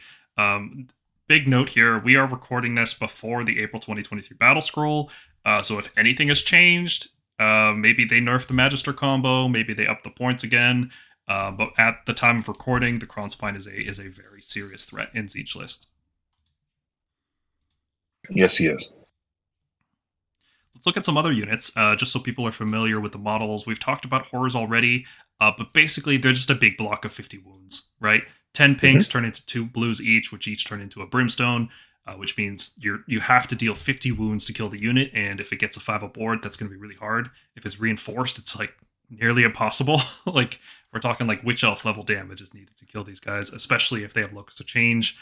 It's gross. But that's all they do, right? They just get in the way and they die. Their damage is like whatever. You're not ever relying on them to do a single point of damage. That's really all there is to horrors. Is there anything else worth mentioning? I mean, they do a lot of shooting attacks, but yeah, they're just a big old blob of marshmallows. Yeah, waste your time. That's all they do. And they're really good at it. And time is what Tzeentch wants more than That's anything all we else. want. Yeah. Still a bit of time. Yeah. Flamers of Tzeentch, they are kind of just like a generic shooty unit, right? They have a 9-inch flying move, 18-inch shooting, so they have a good threat range of 27 inches. With an extra bonus -1 save effects, they get pretty scary, right? You're looking at 10 D3 per squad at 3s and 4s. If you can get up to Ren 2 with that, that's a lot of shooting output.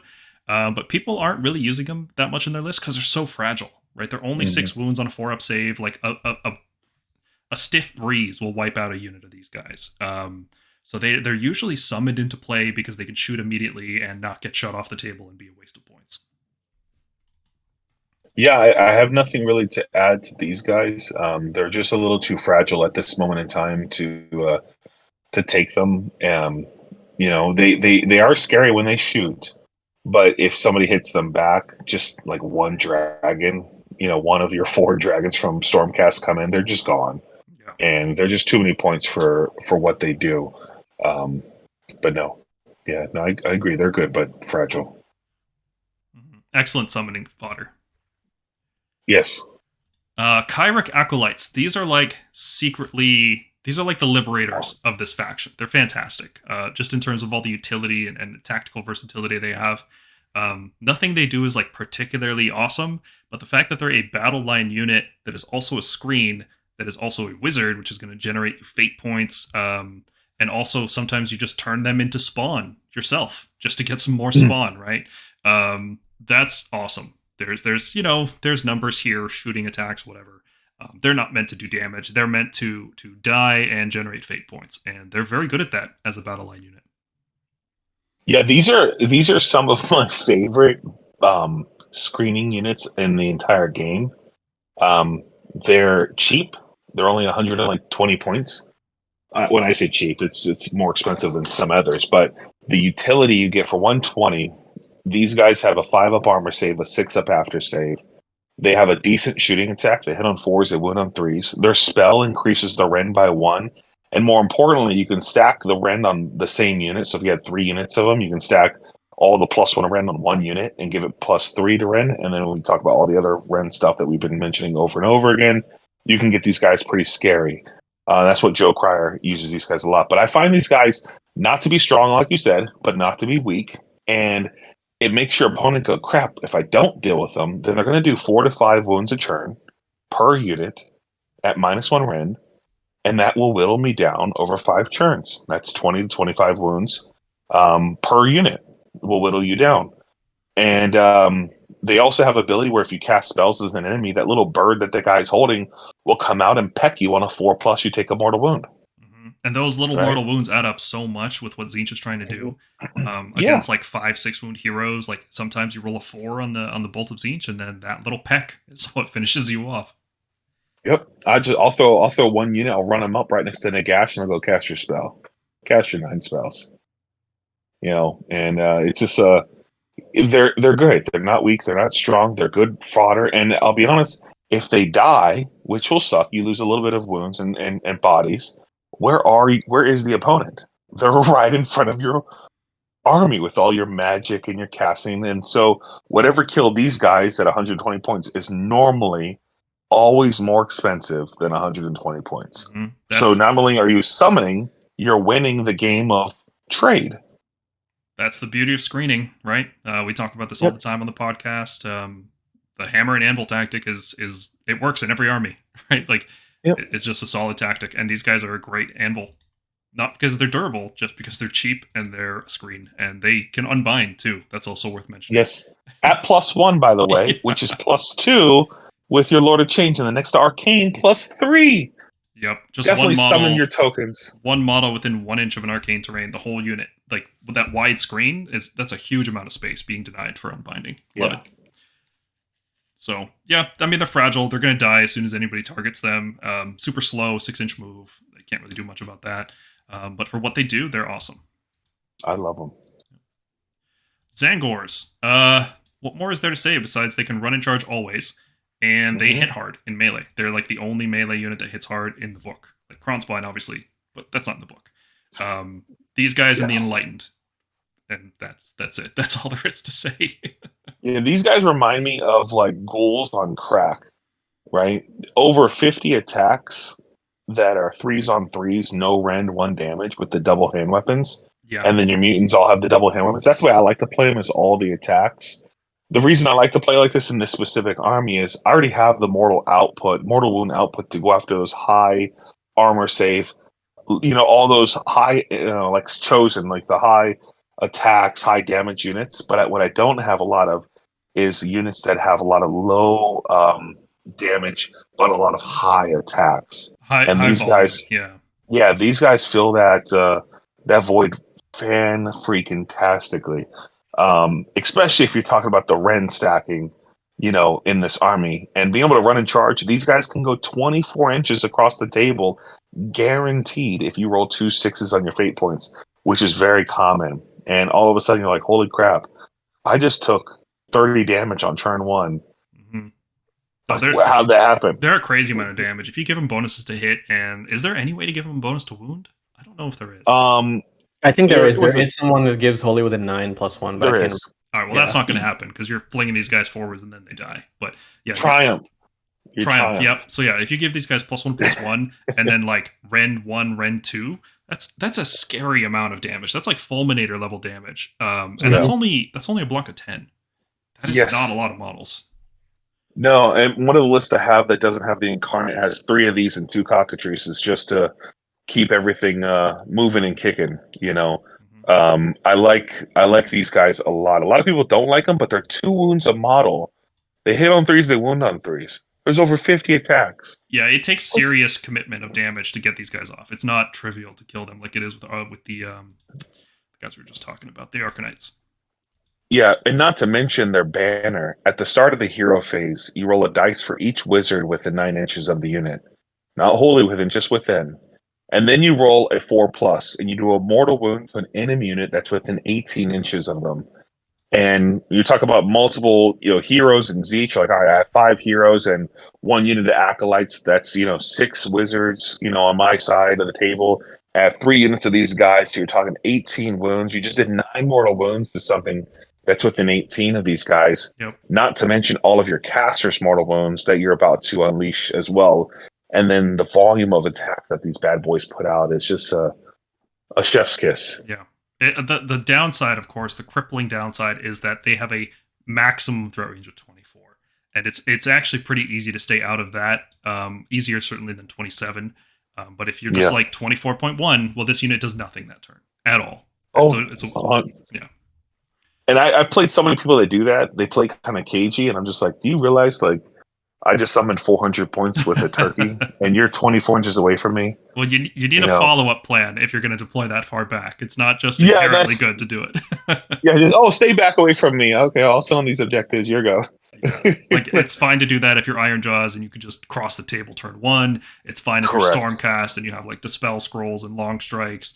It's fine if you're certain armies, you can teleport around and do things, right?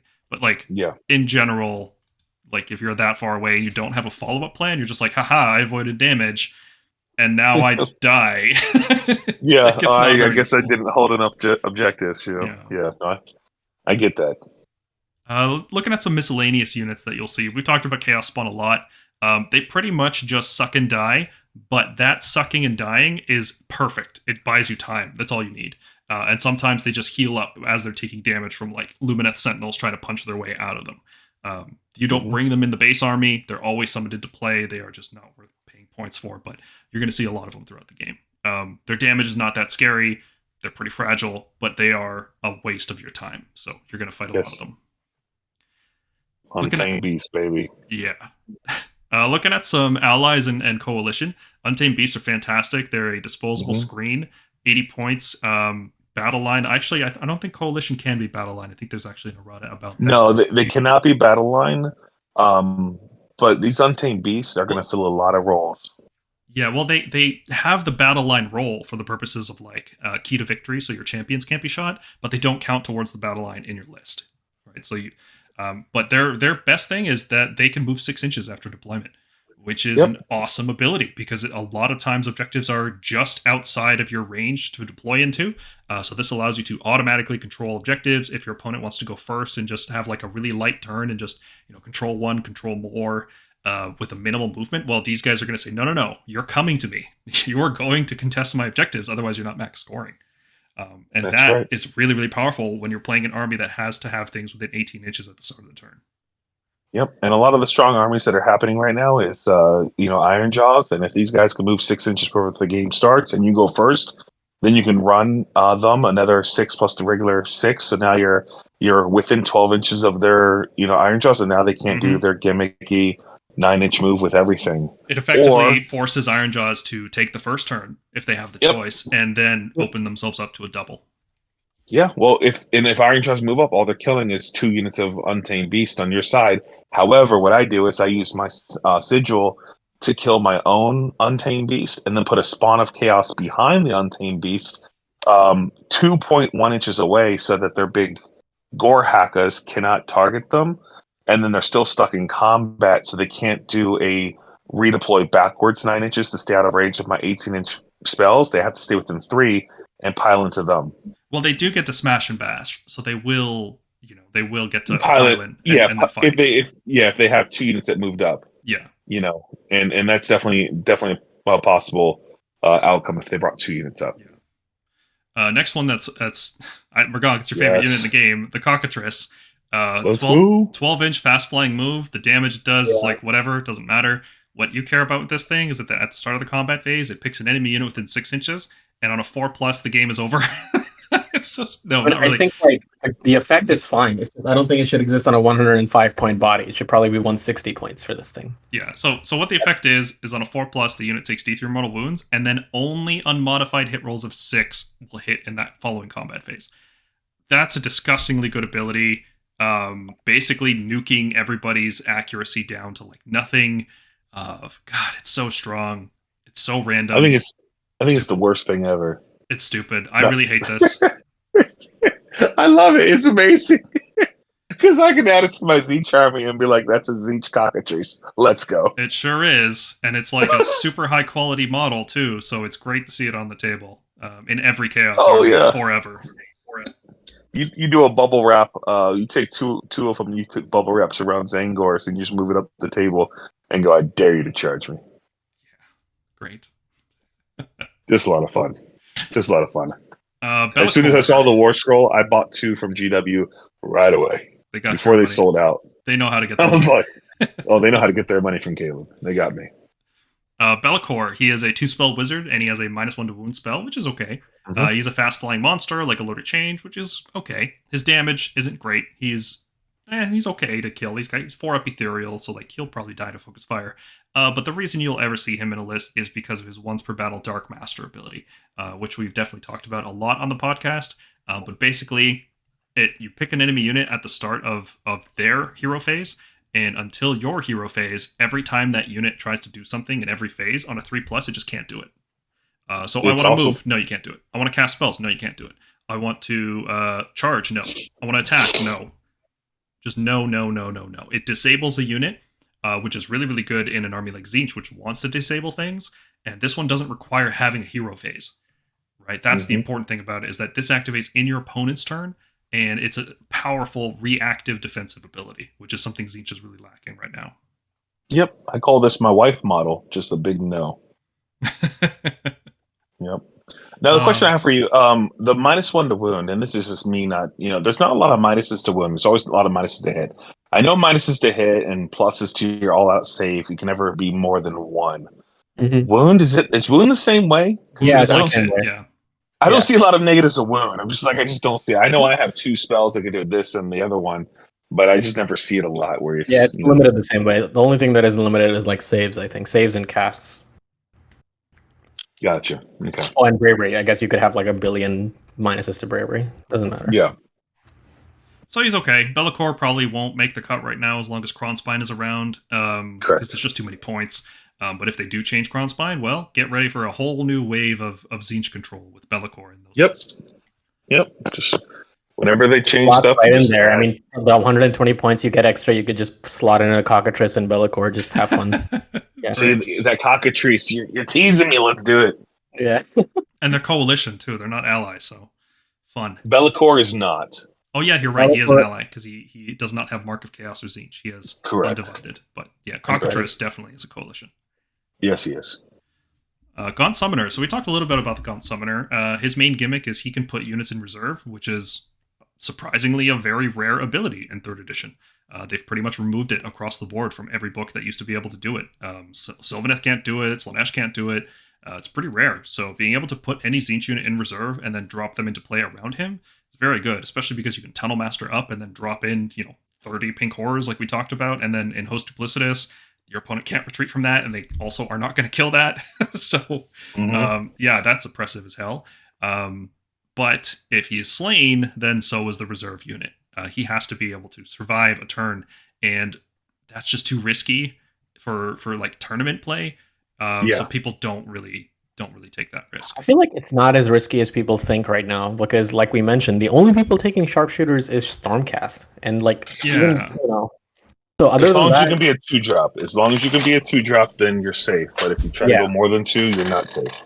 Yeah. So exactly. Like Stormcast is typically a very high drop army, so you can be fine at 2 or 3 usually. Well, it's not just sharpshooters, right? There's also prayers, there's spells, there's all sorts of damage that can kill you through sharpshooters.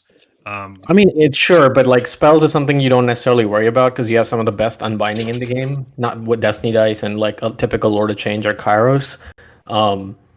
I get and even if the worst thing that could happen to you is someone reaching out with a bolt of Tzeentch or something, or Teclis reaching out with a searing white light. But then those things you are within your power to try and unbind. So only concern would be something like a mirror match where if you're facing me and I take a 2+ spell portal that can't be stopped from Blue Scribes, and then a 12 with 8 dice, and go, okay, you can't.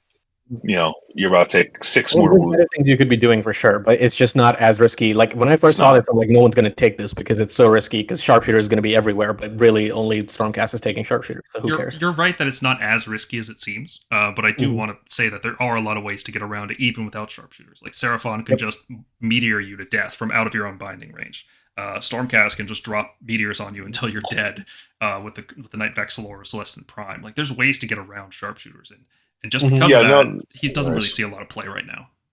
Well, I'm not a big fan of him at all. He's too expensive for what he does. If you're taking so what are you really teleporting on your opponent's side of the table? 9 times out of 10, it's pink horrors, right? Horrors or Chaos Knights, one of those two. Exactly, but it's still, you're talking about 200 point units, and normally you're not just going to take 5 Chaos Knights. You're going to take 10, right? And you're talking a lot more expensive, to 400 to 500 points for that, 235 or 200 plus for the Gaunt Summoner. You're living on the knife's edge. You're close to 600 points worth of stuff to do a deployment of that. And if you take Chaos Knights, they're not disciples as each, so they can't use fate dice. So now they need a natural, roll. Of course, they can do the 4 on the charge where you change one of the dice to a 4 with the knights, but you need its disciples each. So normally it's pink horrors, and the investment is just so high. Yeah. The Gaunt Summoner sees more play in Slaves of Darkness than he would in Tzeentch, I think, for sure.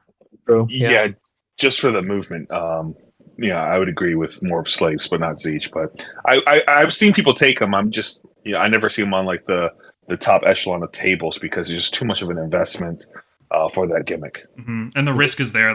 If he gets sniped off by some bad matchup, it's just okay, you're done at this GT. Game's over. Yeah, you lost 600 points, 700 points upwards of. Yeah.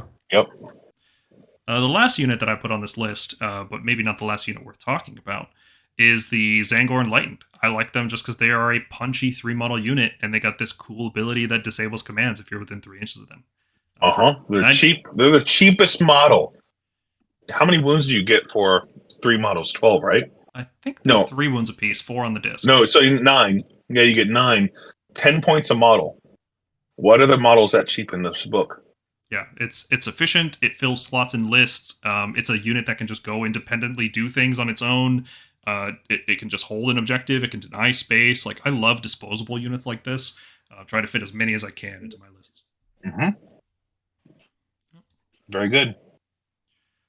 Is there anything else from a miscellaneous unit we haven't mentioned yet that you'd want to bring up before we go into more detailed discussion about how to counter Tzeentch? One, I haven't read the Slaanesh book, so I'm sure there's there, and I can take them as allies. And in terms of the Tzeentch, yeah, you would like Blissbar Archers. You would like the Contorted Epitome. I think that model very well in what you're trying to do. That's how you get +1 to wound right there. Yep, that's how you get +1 to wound right there. Don't tease me now. Don't tell me the rules. I got to read these rules. You guys are teasing me. I got to see them because I have the models, right? Yeah. In terms of Tzeentch, the thing that makes it so magical is you keep mentioning this ever changing rule set that's coming in April, and from a long-time Tzeentch player since 6th edition, They continuously change the points of Tzeentch. I've been playing this game for over 20 years, and they always make it worse, but different, right? And when I say worse, they just make the existing combos worse, which then makes you play differently with different combinations. So it's not really worse; it's just different, right? And so ask me this question after I see the update, and you'll see a different answer. But right now, I don't think you really missed anything in the current edition, current rules of phenomenal models for the points and what they can accomplish. I think I may have underplayed Screamers, but there's not really much to them aside from just stats, right? They're fast, they punch, they do pass over mortals. If you see them, you know how to deal with them. Well, I mean, if you see 9 of them, do you want to engage a -1 to hit 27 wound model that can, if you don't kill it to the wound, they can bring back D6 of them? Do you want to touch that? Well, if you don't, they're just going to keep doing Passover mortals multiple times. Sure. So you got. But if you do, what models in your army? Let's say Stormcast, right? Because that's what we're about to go into. What in Stormcast can do 27 wounds to an army that's -1? So many things. So many things. Annihilators, a lot of things actually. What can't do 27 wounds?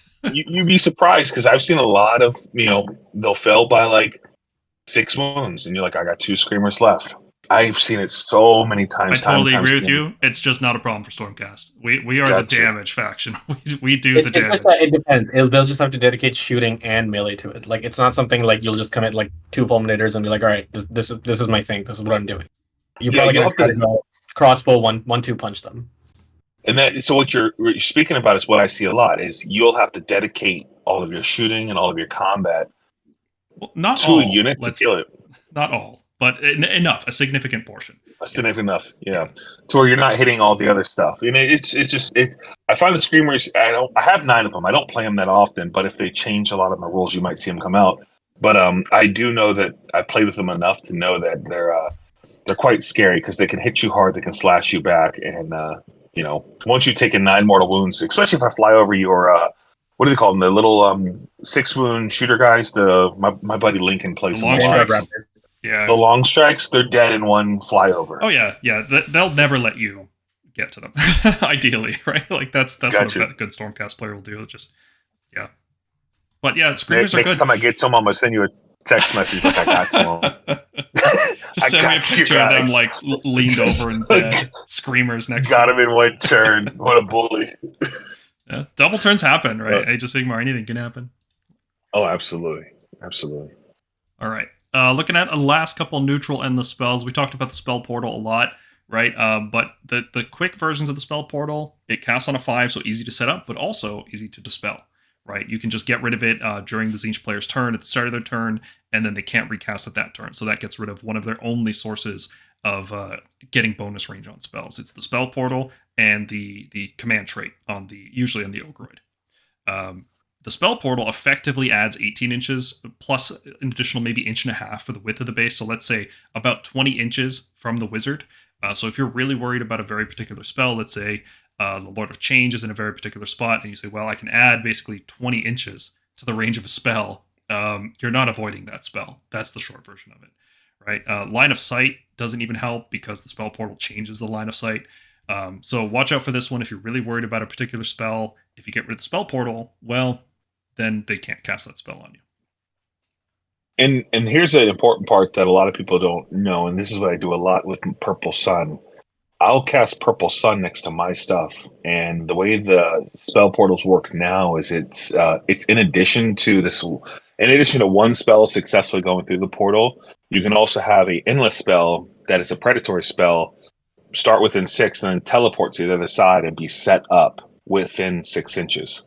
And so I can set up the Purple Sun within 6 inches of the other portal on your table side. Now, I can't move it to do the whole roll a 1 and die, but the aura of -1 to your armor save can be repositioned throughout the game with the spell portal. And we talk about the max movement of 27 inches, and it's within 6 inches of the spell portal. Mm-hmm. So you know how big the Purple Sun is. You're talking about a humongous movement characteristic of adding an additional -1 to your rend or armor save with that endless spell combination. Yeah, it's really scary. So Umbral Spell Portal, definitely like in every Tzeentch list. Pretty much Yeah, designed I think it just for starts that. with 19-20 points because of this spell. Yeah. You said what? Your Tzeentch list starts like 80 points down because of this spell. Come on. Yeah. I know a lot of disdain for the spell. I painted my brother painted the spell portal very nicely though, so I think I deserve those 80 points back. No. It's like it's okay. You have it. That's fine. I'm just saying, like, it's like, you know how when Stormcast start, we're like, oh, your list is starting at 1850 because the Lord Relictor. This is like the easy. Like your list is starting at 1920 because of this spell. I'll tell you what. I'll give you full points for yours if you get full points for mine.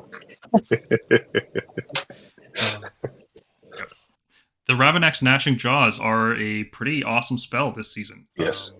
Chomp. They do a lot of mortal wounds to anything that's slow. They have a cast value of 6, so easy to get off, a range of 8 to set up, but then they move 3d6, which you can re-roll after it's summoned.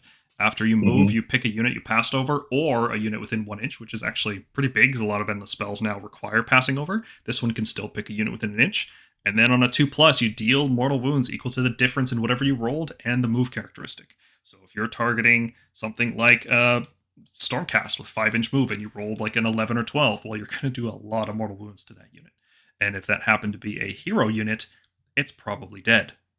Are there any effects in Tzeentch that reduce movement, like in some other armies that use the Jaws?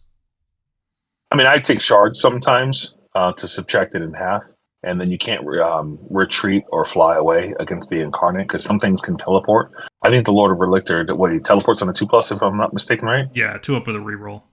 Yeah, but shards doesn't allow you to teleport if you go across it. But the thing with this thing that I find the most attractive is you don't have to be within 1 inch. You can just roll your 3d6 and still utilize this Gnashing Jaws as a movement blocker.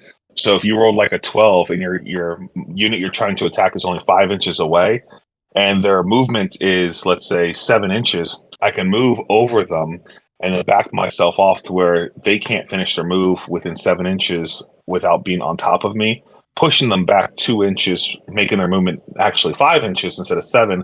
Just play some movement games because it says as long as it's moved across on a 2+, it doesn't have to finish its move within 1 inch. Yeah. So it's a great movement blocker, especially with terrain and things like that. The only downside of this spell, and why I kind of still prefer Quicksilver Swords, is you have to roll a 2+ in order to do the damage. You know, it's never failed against me. Not once in any game I've played against it. It always hits me every time. I have failed multiple 2+, utilizing it. And it's not a great feeling when you roll 14 and their movement is 4, and you're like, I've rolled a 1. And that was 10 mortal wounds. Best day ever. Right. Yeah. So it's definitely very strong. I've actually played lists where I had the Simulacrum for the dice. I had the swords and I've had the Jaws all in one list. I didn't have a spell portal, and having those 3 endless spells is astronomically powerful. Yep. Because they're just moving around, and most people have 1 wizard. And so the most they can do is do the whole heroic action of the spell, and maybe to possibly dispel 2 of them, leaving 1 still moving around at a minimum. And sometimes they can't at all dispel, and now you just have multiple damages that are just consistently happening throughout the game and blocking movement. Yeah. And Quicksilver Swords are another one of those type. They're kind of like a variant on the Jaws. Same setup range, cast 6, range 8. They only move 8 inches, and you have to pass over a unit in order to do damage. But when you do, you roll 12 dice, and each 5 up is a mortal wound, which ignores wards, which is huge. Yes. Ignoring wards is very big. Nowadays, it's even bigger, right? Especially now, Khorne. Hey, Khorne, no more ward saves. Well, they still get their 5 up ignore because it's not a ward. They get their 5 ignore. Yeah. But they would not have their 5 up mortal wound protection, correct? That's correct, yeah. But if they ignore it, they generate a blood tithe. So I don't know if you want to risk it. Oh, I'll always risk it against them. Just make you roll 5 ups. You just have to try to cast as many spells and risk it. Yeah, you're just gonna generate them fuck tons of blood tithe if they get really lucky. 3 rolls and then suddenly Khorne's ignoring on a 4 up. Yeah. Most of the time, I'm going after just their characters, their priests. Yeah. I mean, those you're trying to move those. Yeah, I'm going after the characters only because once I kill the characters, then I'll smash to rubble the terrain, and then they can't use their blood tithe. That's not true. They can use blood tithe all the time. I thought if you kill their terrain and No, they can't summon. So the Skull Like the Altar can summoning. summon and the characters can summon, but the Blood Tide abilities just happen. I'm talking about more summoning stuff. You know, Yeah, I mean they're not going to summon, dude. I mean, not to spoil it, but if you look at the Corn book, this is not a summoning book from like the second Ed White Dwarf edition, whatever. This is now a firmly, I'm going to spam my Blood Tide abilities each hero phase and just like completely murder you. It's nasty. Gotcha. But anyway, it's going to make cockatrices very important. Oh yeah, 100%. Gotcha. So, how to counter Tzeentch. Short version, watch our video again and again and again and absorb all the knowledge that we've just talked about. Because knowledge is half the battle against Tzeentch. Knowing what every single one of their spells does, when they say, I'm going to cast this, and they're giving you a chance to unbind it, you have to know if that's a good decision if you want to use one of your precious unbinds against that. Because Tzeentch is not like Techless, right? They're not auto-casting on 10s. There is some randomness to their spell casting. They can fail spells. So knowing when to hold your unbinds and when to unleash the big ones, that's going to make a big difference for you. Knowing what every unit does, knowing what each hero does, how big of a threat they are to you, prioritizing your targets properly based on your list, based on the setup, based on the battle plan that you're on, all of this stuff is really, really important. There's no single silver bullet answer for dealing with Tzeentch like there is with some other armies, like against our Ironjaws. Again, in our How to Counter Ironjaws video, we talk about, hammer and anvil. If you can master that tactic, you are going to have a much better chance at beating Ironjaws. There's nothing like that against Tzeentch because it's such a tricky army that has so many different things. It really is just reactive gameplay and prioritizing the right targets. Now, that said, here's a whole list of general tips that should help you against Tzeentch. The first one, and the biggest one, of course, is don't end your turn within 18 inches of their wizards unless you have to, right?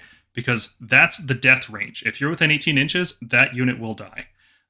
Unless you have like your whole army within 18 inches and then, they're picking and choosing which things are dying, whatever you stick within 18 that's the kill zone, right? It's not coming out of there.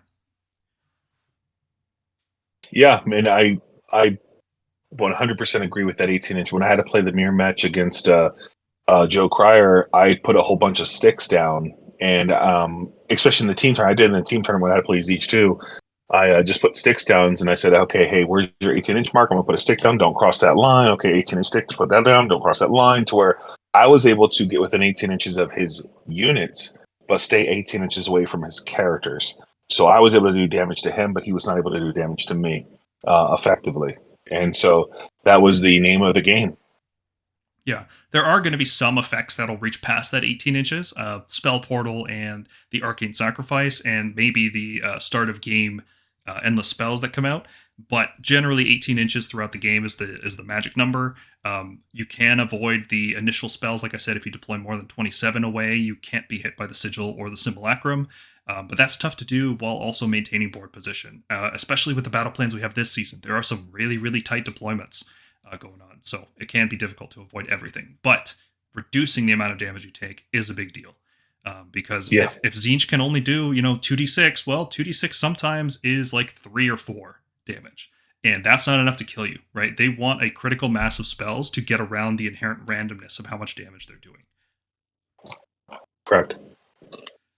Next big point here is don't waste your time attacking horrors if you can avoid it, right? That's what Tzeentch wants you to do. Don't do what Tzeentch wants you to do. Just run away. You don't have to fight them unless you have to, then try to... Unless you can kill them. Yeah, if you can kill them, that's a big deal. Like if you can charge in 4 Fulminators or 10 Retributors or some big hammer unit that another army has that I'm not thinking of right now, and you can kill all of them down to the last one, right? Because you do not want them to start reviving with Rally once they're at the Brimstone stage. You just want them all dead, gone, not to be revived. However, if you can't do that, just avoid them. Just run away from them. They're slow. They're not going anywhere. Yeah. I agree. Mortal Wounds are high accuracy, but they are low total damage.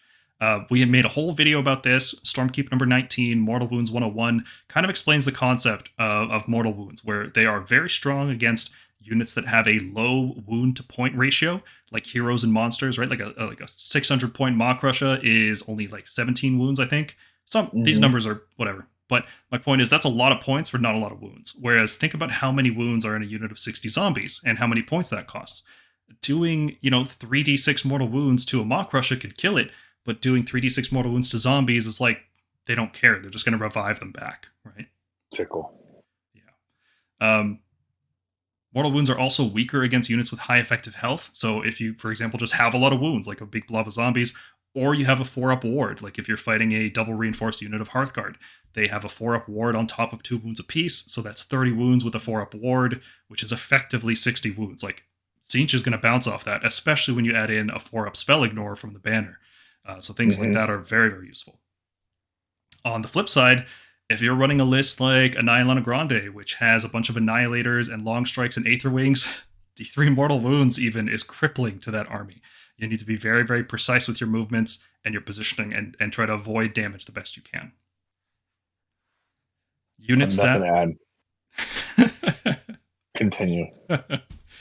Units that can revive are super useful against Tzeentch. Tzeentch hates 2 things. One of them is taking overwhelming amounts of damage at the start of the game to the point where they just fall off the back foot. And they also hate just slow, tedious slogs. Like if you're fighting against Namarti, for example, with their 5-up board and then reviving D3+3 models. Or playing against Night Haunt, where they're reviving guaranteed 3 models every turn, even if you didn't have a combat phase with them. These things are very obnoxious to Tzeentch, especially Night Haunt, because their heroes can't be sniped out like other armies can with the Spirit Host nearby.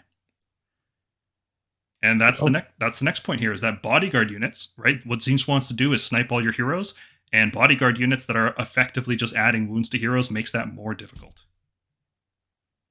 100%. All of your unbinds, even the one you gain from the heroic action, are a precious resource, and you should use them wisely. Make sure you know what spells you want to unbind. If you're about to be aggressive, you want to get rid of that Mystic Shield on the Lord of Change, or the Shield of Fate. If you're worried about your heroes getting sniped out, or your hammer units taking damage, you want to unbind things like Treason of Tzeentch, or Firestorm, or Bolt of Tzeentch, or Infernal Gateway. Don't just throw away your unbinds on the first few spells that they cast. You need to know what spells are possible, and save your unbinds for those particular spells. Effects that automatically unbind, like for example, a Knight Incantor's Voidstorm Scroll, very, very useful. Just make sure you don't lose them before you have a chance to use them. Yep. And don't forget about Heroic Recovery and Heroic Willpower. Tzeentch is going to try to kill all of your heroes, and you can just try to heal through that the best you can. Any point of healing that you can add to that is another dice roll that, it could be the difference between keeping that hero alive and watching them die. Agreed. Long-range damage that can stay out of the 18-inch spell range is super useful. Things like Kurnoth Hunters, Long Strikes, anything higher than 18 inches is very useful. If you're within 18, that means you're going to be taking damage back.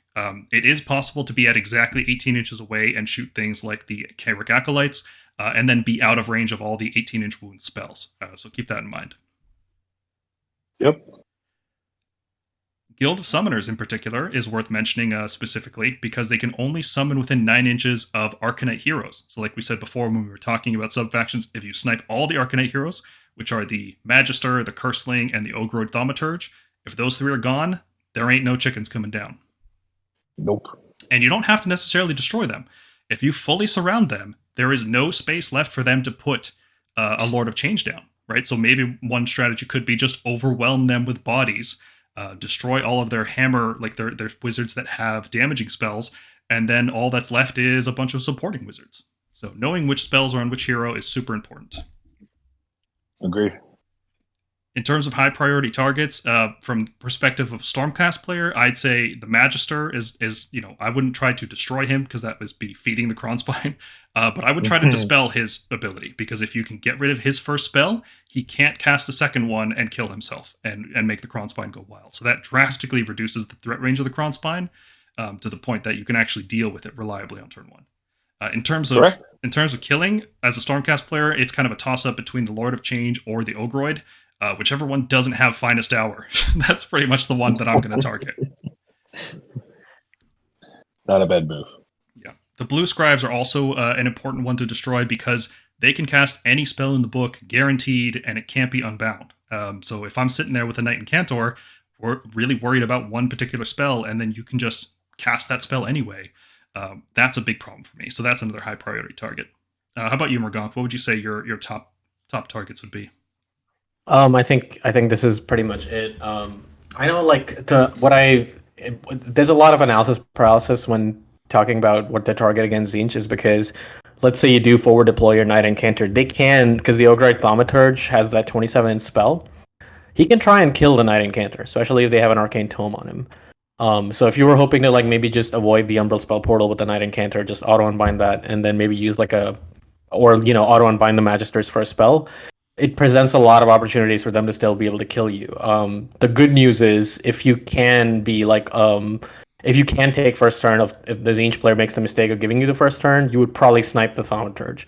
Most people try and protect their Lord of Change. I know Joe Cryer really likes protecting his Kairos, which is probably the smarter thing to do, given that it has 3 spells. But yeah, I would either try to snipe out the Ogroid Thaumaturge, and then after that, the Lord of Change, depending on who has Finest Hour on him. Yeah, that's probably a smarter way to start. The Ogroid is such a threat to Stormcast in particular because we want to dominate the range game, and the extra 9 inches you get from that command trait is the biggest threat on the table, right? Because we can deal with 18 inches. We can even deal with 18 inches in a double turn because a lot of the wizards aren't fast enough to get within 18. It's just going to be a couple spells coming at us, and there'll still be some unbinds there. But taking spells on round 1 and then round 2 is too much for Stormcast. So yeah, I agree. Ogroid Thaumaturge usually the pick to destroy. Kaleb, from your perspective, what are you most worried about losing? I guess it's too broad of a question, right? Because it depends on the matchup. I'm afraid of losing a game, man. I'm afraid of losing a game. What the hell? No. Well, I mean, losing the Ogroid is impactful because he's my general, right? So that's command points, right? Now, I don't really need him that much, but it's still command points are useful. Auto 6-inch runs, all-out defensing, etc. Right? If you can kill, of course, if you can kill the Lord and the Ogroid, I'm screwed, right? Unless I just get lucky with spells and I can get another Lord on turn 2 or something like that, and you just roll bad. But yeah, the Ogroid's a really big target. The Lord's a really big target. Well, let's say you're playing against a melee-focused army, something like Ironjaws. What are you worried about them destroying? Nothing. Crush them all. No, all jokes aside, I'm afraid that they're going to chew through my screen too quickly and get to my juicy things. And that just comes down to just knowledge of how the book plays and making sure that my characters, allowing them to chew through my acolytes, but making sure that they can't, pile in with their 3-inch pile in and their 2-inch range. So keeping myself a 5.1-inch range from my Tzaangors and the rest of my stuff. Ironjaws is one of those factions that they're so straightforward. They're not really tricky, so you can really plan for it just by out positioning them. So I'm not really concerned about that. It's just more or less like the back-to-back. So if they were lower drops than a 4-drop and made me go first, that is a concern. But as long as I'm aware of that situation, then I can put something in range of their army to where they don't get the free first turn move. A better example of a concern would be against a shooting army, a KO army, where they're low drops, or a Lumineth army who's low drops and makes me go first, where I might do some wounds with my 27-inch range if I get the spells off, or even my spell portal. But if they go back to back, then they could kill my Lord easily, my screens easily, and then now all I have is an Ogroid, a Curseling, and a possible summon with a Magister and an Incarnate. But if they can go back to back and knock out the Lord quickly before I have a chance to do anything, it's definitely a backwards, situation. The problem with all of these things is it's just everything is so reactive. Giving somebody advice on tips is excellent, but it comes down to these are the threats, like you mentioned. Kill a unit. It doesn't matter what you kill.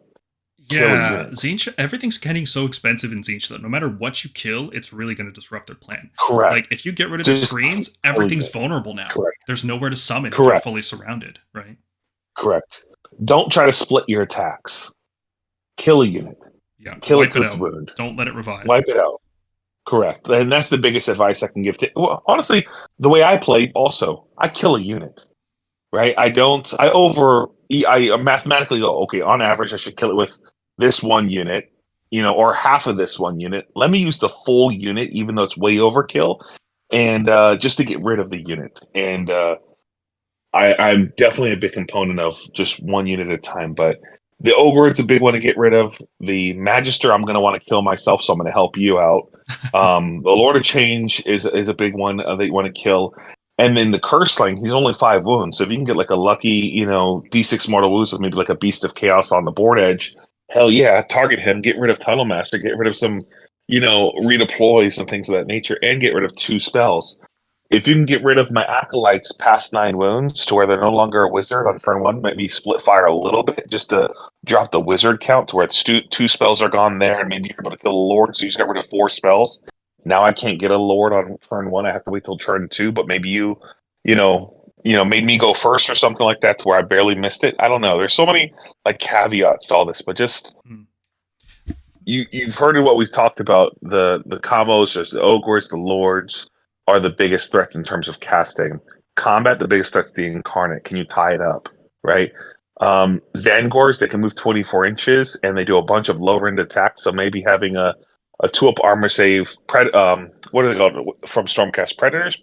They have the 2-up. What are they called? Protectors.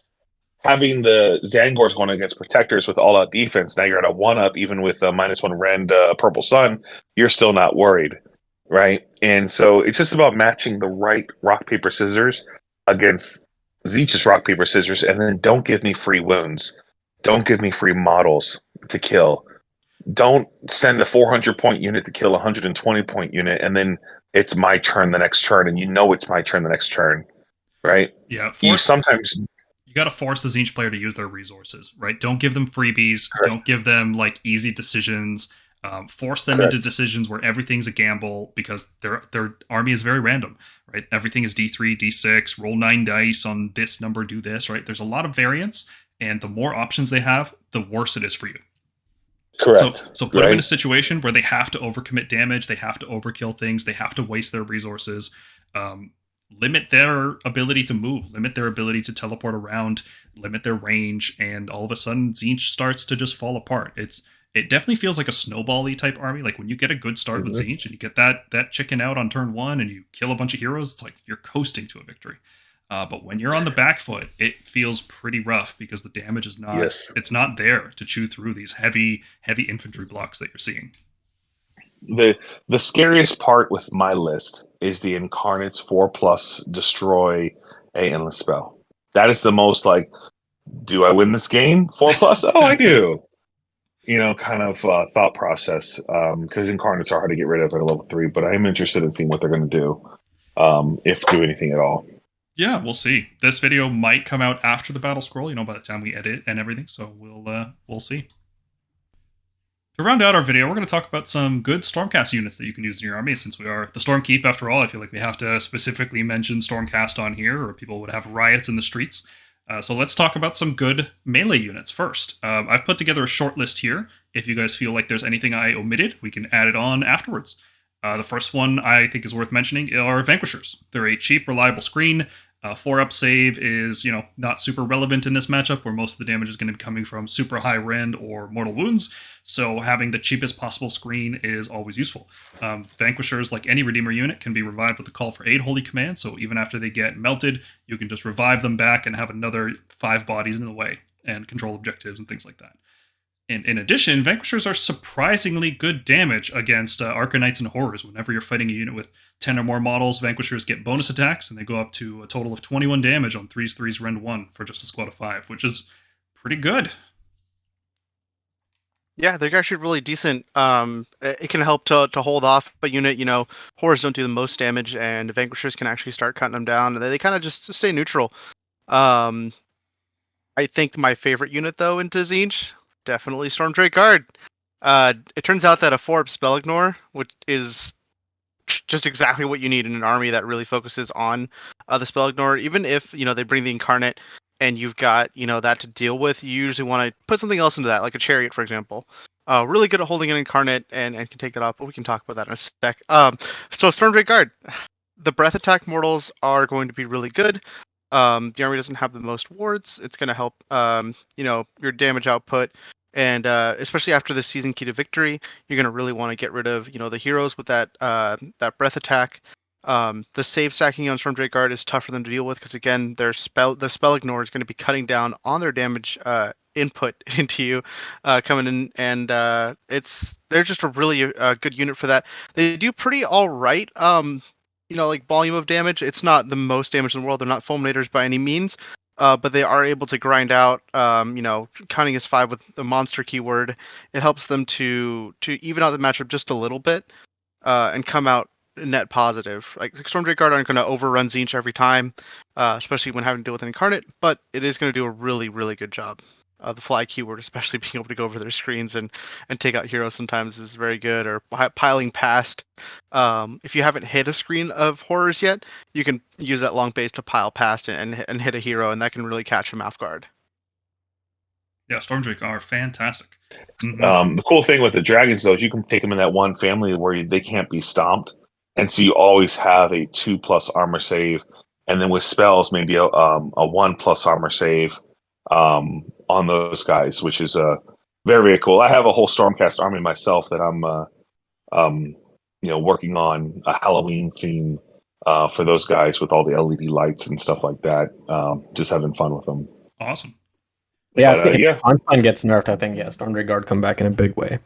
Oh, if the Krondspine gets nerfed, Stormdrake are straight stonks, holy crap stonks. Like that'd be really, really good for them. Or maybe they come out with the new Incarnate that kills the first Incarnate. Who knows? Yeah, it's special ability. It deals like 3d6 mortal wounds to other Incarnates. Right, or auto D-levels it on a roll of a 4+. Like, yeah, what it's the hell? It's Monstrous Rampage, Devour Incarnate, D-rank them by 1. D-rank them by 1, like baller move, right? Who's going to take that, And while we're talking about dragons, let's talk about the big dragon, Karazai. He is a strong and durable hammer. Having 18 wounds on a single body is both a kiss and a curse kind of scenario, because on one hand, that's 18 wounds. That's pretty hard to do with just spells, especially if you have like a Guardus nearby, who we're going to talk about in a second, to give yourself a 5-up ward and Heroic Recovery to heal, and maybe a Lord Relictor to heal as well. Those 18 wounds go a long way. It requires a lot of spells to die, but that's still in the range that Tzeentch can do in one turn. So as long as you don't end a turn within 18 inches of their wizards, then use his 14-inch flying move to jump in and start tearing everything up, Karazai's actually pretty decent into this matchup. I will caution you, you absolutely do not want to get stuck fighting the Krondspine. Not only will you just really not do any damage to it, because it's going to take 3 turns minimum to kill. If it kills Karazai, it's going to level up. And if it doesn't kill Karazai, well, he's stuck in combat forever because he can't retreat out of there. So really be careful with your positioning against the Krondspine, but when you hit the Lord of Change with your Rend 3 attacks and you just cut through his armor, he can't even use all at defense if you roar him, so he can't even use Fate dice in order to get a bonus to save. That's really awesome, and he just munches up pink horrors like crazy. His tail attack, scaling with the unit size, just obliterates those hordes. Yeah. In terms of cavalry, we talked about Stormdrake Guard, but I also really like using Evocators on Dracolines into Tzeentch, because they're fast, they have a 12-inch move, they can unbind and dispel, and giving up their spell Empower is not that big a deal. It's really just an accuracy buff for themselves. It's not like they're trying to cast some game-winning spell, right? So if you unbind during the enemy turn, there's no opportunity cost, and dispelling on your turn or the enemy turn, there's minimal opportunity cost. They are also high-volume attackers. That's really good into Tzeentch because Tzeentch does not have good saves, so anytime you have high-volume attacks on 2s and 2s, for example, you can pretty reliably wipe stuff out. And after attacking, they can pick any unit within 3 inches and roll 9 dice, because there's 3 models in the unit, 3 dice per model, and each 4-up is a mortal wound. That's really awesome because you can fight a screen and then just tag one hero within 3 inches of that screen and do all the mortal wounds into him immediately. Very, very useful maneuver. They can also use Louch on the Soulseeker to have a gigantic threat range or attack from unexpected angles. You can cast it from outside of unbinding range, because unbinding is only 30 inches. Louchon moves 18, then the Dracolines move 12, and then the Dracolines have a 12-inch rerollable charge. That's pretty dang good. Another good cavalry unit to use are the Fulminators, but I would say in this particular matchup, I would give Dracolines the edge. Although Fulminators do more damage on the charge, they're also high-volume attackers. They can reliably kill 10 horrors on the charge even, but that's all they got going for them in this matchup. They're fewer wounds than Dracolines. They're slower. They do have the Mortal Wound Breath, but since you can't shoot targets right now, you can't shoot heroes because of Key to Victory. That Mortal Wound Breath is kind of just adding extra damage. It's not doing anything strategically for you. So I think in this particular case, Evocators on Dracolines seem better in this matchup. What would you guys say? I totally agree. I think with the lower save characteristic of most of the Tzeentch units, especially horrors, the extra rend from fulminators isn't necessary. The rend one that the evocators do is perfectly fine. Yeah, if you're not too worried about the save. I mean, like we've talked about in our Dracolines video, they do very similar damage, and Dracolines, if they do get caught on something, especially as a side hammer, they're not going to kill 10 pink horrors, but if they get caught on the pink horrors, they're not going to die, and they're going to get rid of those pink horrors, for sure by the next turn, because it's basically like running 4 fulminators, but it'll take 2 turns, of course, to do it, but with just 1 unit, since they don't rely on the charge to do the damage that they do, that's very similar to fulminators, like within 1 wound. Yeah, anytime and you're more stuck on a lower save. Yeah. Anytime you're stuck in a prolonged combat, Dracolines really start to shine over fulminators. And since Stormcast don't have any way to retreat and charge reliably, then that's not the. It's a good niche to be a unit that can just stay in combat and do high damage every round. Mm-hmm. Stormstrike Chariots I really like in this matchup because they take up a lot of space, and you have to deal the full 12 wounds to them before you lose any amount of board space. This is actually very important because the game is won by every inch of the board, and when you lose models to D3 mortal wounds, D6 mortal wounds, a couple mortal wounds here and there, you start losing space and giving Tzeentch more space to summon, to move, to charge, and you don't want to be doing that. You want to keep them as contained as possible in their deployment zone and just trying to control the controller. Chariots are really good for this because they're fast. They do mortal wounds on the charge, which can help soften targets up for your main hammers to get in, and they are just a big base with a lot of wounds. So if you have a bunch of Chariots and Gardas giving them 5 aboard, that is like a nightmare for Tzeentch because they can't do the damage needed to chew through all of that. Yep, and if you're facing that Incarnate matchup, the Chariot is the all-star. The Chariot can go and hold an Incarnate just so well. It can take an Incarnate hit as a screen, and it can start taking the damage, especially if you have a hero nearby to give it all defense, because it does need that. Or it's worth giving it the shield and just having it just sit there and play with the Incarnate. And eventually it might kill it, or if it doesn't, it buys you the time to kill the rest of the army. Yeah, Chariot's great for dealing with the Incarnate in particular, because even if the Krondspine destroys the Chariot, it doesn't rank up like it would against a Stormdrake Guard. Yep. Hashtag waste their time. In terms of shooting units, I think the standouts in the Stormcast army in this matchup are, first off, Judicators with Boltstorm crossbows. They have high volume shooting. They're about 20 damage on 3s, some of it with Rend 2, some of it without Rend.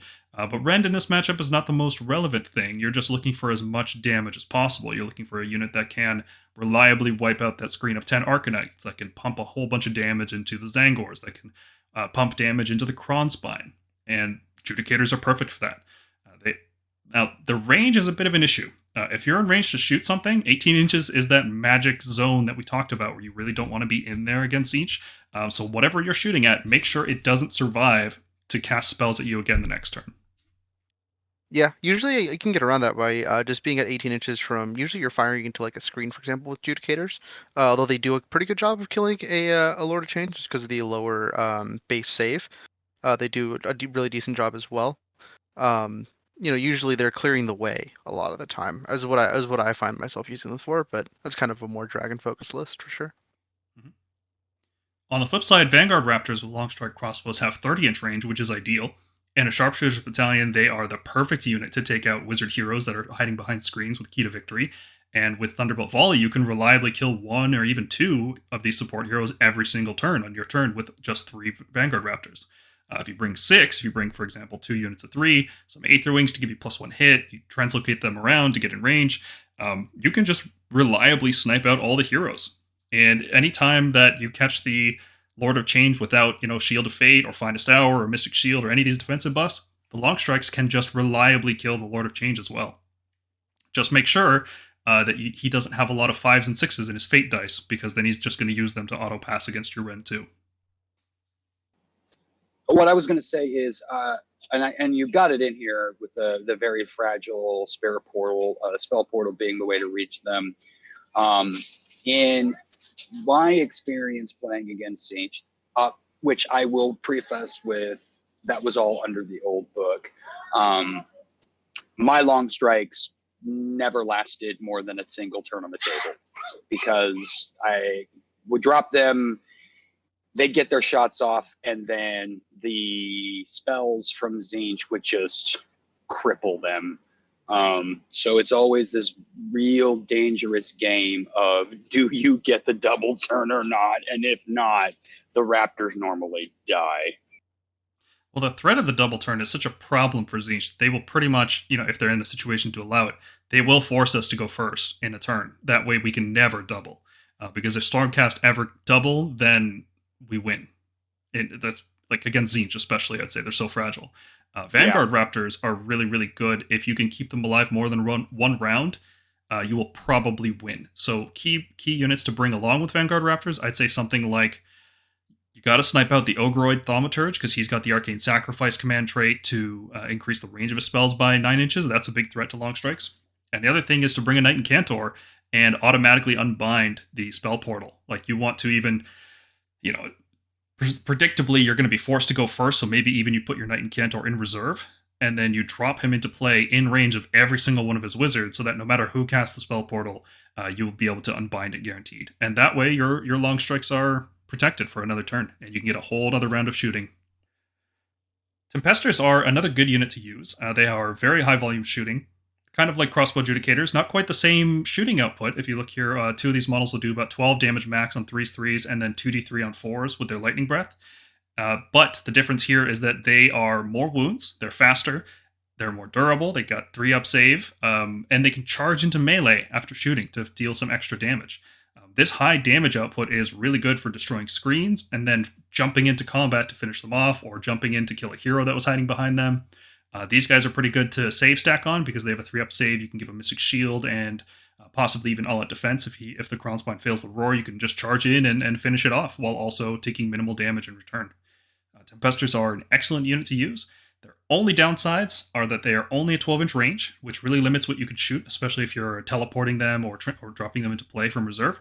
And they can never be a sharpshooter. So unfortunately, they can't contribute to killing out those little heroes that you're trying to get to.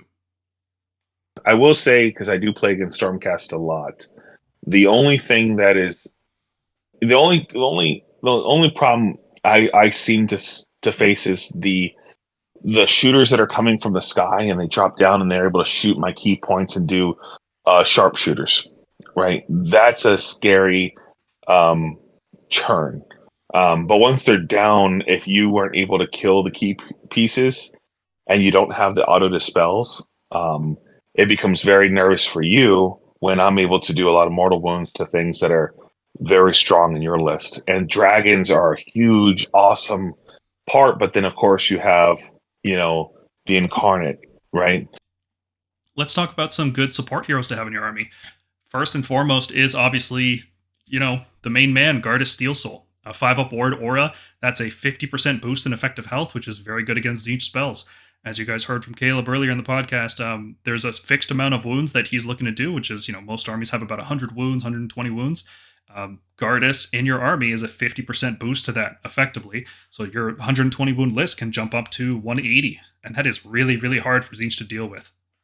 Now, he can be sniped out by spells and shooting, because he is not a champion, so he doesn't get key to victory because he's unique. So try to make sure you always keep him out of 18 inches of the wizards, and also try to keep him out of line of sight. That way, in case they do pull off a spell portal, they still require line of sight in order to get to you. This is a funny thing to mention. Line of sight is blocked by your own models. If you have Gardas behind Karisai and he can't see it, he really can't see it. Just a fun little thing that has come up before. It can be interesting combined with terrain. You combine your terrain and everything. I've had one game where I hid Gardas under the wing of a Star Drake. Yep. And he just couldn't be seen. Yeah. So, Gardas, super huge guy. It doesn't really work in a Drake list because they're on the flight stands and such. But if you do have a model that can, putting him in terrain, behind walls or something where you're going to be in extended combat, especially with a Tar Pity army or even just like on an Incarnate.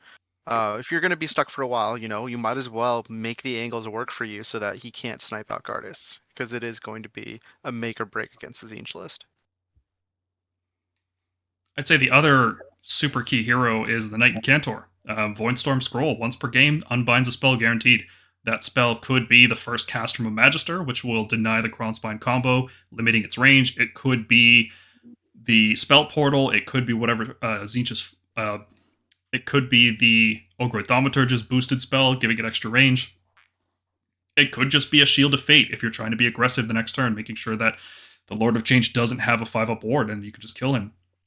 Incantor is so good, I would even consider running 2 of him in your list right now, because magic is so prevalent, and anytime you face Tzeentch, you will be so glad that you brought 2 Knight Incantors, so that even if Tzeentch double turns you, there's just no chance he's getting that spell portal up. Yeah, this is probably more important than Gardas. Yeah, I will say, if the Knight Incantor dies before he can use his Voidstorm Scroll, that's really bad. So even though you might be tempted to drop him into range of every wizard, you will have to be careful that he could just hit you with a couple D6 mortal wound spells to reliably kill you, and then the Knight Incantor is wasted. Another one worth mentioning is the Lord Relictor. The Lord in particular, not the Knight Relictor, partially because you have translocation, and that can't be stopped, right? Tzeentch loves to stop people from teleporting with spells and any kind of movement abilities with spells, but translocation can't be stopped, which is perfect. The Lord Relictor is a little bit better than the Knight Relictor in this case. First off, he has Healing Prayer on him, which helps to survive through some of the mortal wound blasts he's doing. When you combine that with Heroic Recovery, unless your heroes are fully killed, you can just heal them back up to full, and that is more dice rolls that have to come out of Tzeentch. And since it's a dice game, if he's rolling, average to low, then that's a good way to stay alive as long as you can. If you combo Translocation with Wild Form from a Battle Mage, you can get +2 to charge on any melee unit, which is easy to cast out of Unbinding range. And then you can do a Translocate, which is on a 2-up, re-rolling it if you take High Priest, and then Wild Form casting on a 5 with +1, and you just have a pretty reliable combo to charge in a melee unit anywhere. The Lord Relictor is also especially useful if you take the Master of Magic command trait to allow him to reroll Unbinds and Dispels. He can natively reroll, he can natively Dispel because he's a priest, and you can use the Heroic Action, Heroic Willpower in order to gain an Unbind on him and then Dispel. There are other heroes that could use this as well, but if you happen to have it on your Lord Relictor, it's not a bad choice. Another great hero to use in this matchup is the Star Drake. He has a +1 cast for your wizards, making it less likely your spells get unbound, and also a -1 cast aura for enemy wizards within 18 inches. Now, this doesn't require line of sight, and the Star Drake has a gigantic base, so you just push him forwards, and he's 18 wounds, and you say, okay, good luck killing me with a -1 to cast and 18 wounds, and maybe you dropped a Gardas in there to give you a 5-up ward as well. Fantastic. Star Drake is a great utility piece. His long-range shooting attack can just take chunks off the Lord of Change every single turn. It's a Rend 3 attack, so unless he's being forced to use all that defense, and he's also using Destiny dice in order to survive that. So that's a nice little way to chunk it down over 2 turns. His Cavernous Jaws ability is in particular very interesting here, because it basically auto-kills 3 horrors per combat phase, and when you auto-kill a horror, they can't split. They only split if they take wounds, which means you can kill 3 horrors every turn, and that's effectively killing another 6 blue horrors and then another 6 brimstone horrors, just all from that ability. In addition, it gets even better because the Cavernous Jaws is done before you roll any attacks. It specifically says after you pile in, but before you attack, which means you can eat the model with the banner or the musician, whichever one gives you +1 to save. You can just eat him, and that way, when you attack, it won't have +1 to save anymore. It'll be a 6-up save, which further increases the damage output into the horrors. Yeah, unlike the Stormdrake Guard, he actually gets to pick which models, or you get to pick which models, which is super nice. Very useful ability.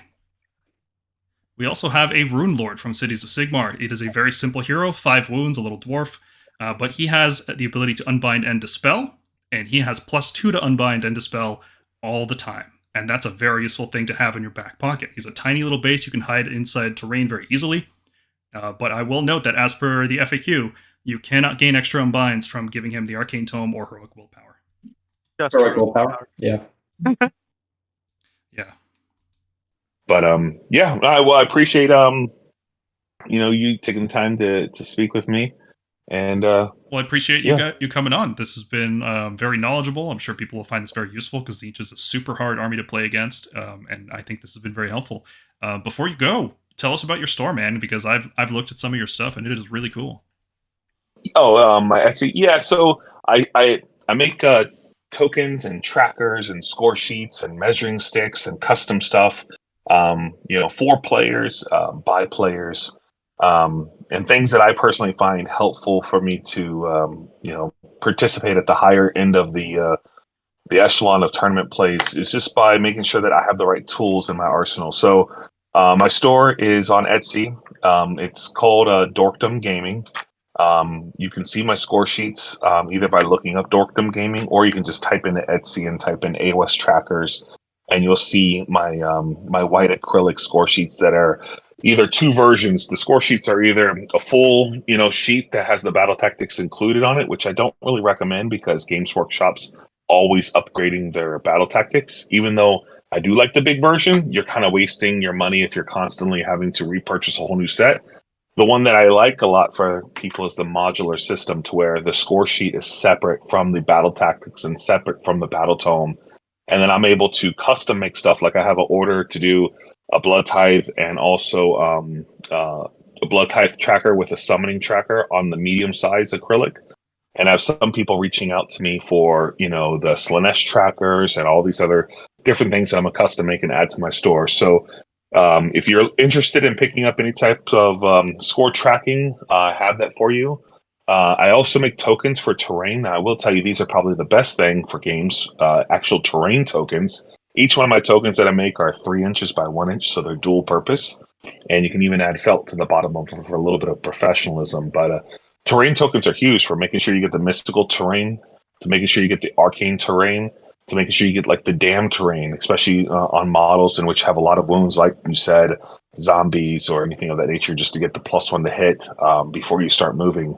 Are huge for the purpose of trying to win a game. I do also make measuring sticks that I haven't uploaded to Etsy. So if you're interested in my measuring sticks or getting more information about it, you can just, either call me or hit me up on Facebook, or you can just email me at Kaleb Walters at Gmail, and I will respond. And but yeah, so I have a whole bunch of stuff, and if you're looking for anything custom, just hit me up, and I can make it for you and go from there. Sweet, sounds good, man. I'll be sure to put a link in the video description. If anybody's interested, cool. They can jump on that store. Awesome. Well, thank you very much. All right, thank you everybody for watching. Thank you to all our viewers and especially to our Patreon supporters. If you think we missed anything or our analysis is lacking in any way, please leave a comment on the video below. If you want to talk about AOS, jump into the Stormkeep Discord server. Check the video description for a link.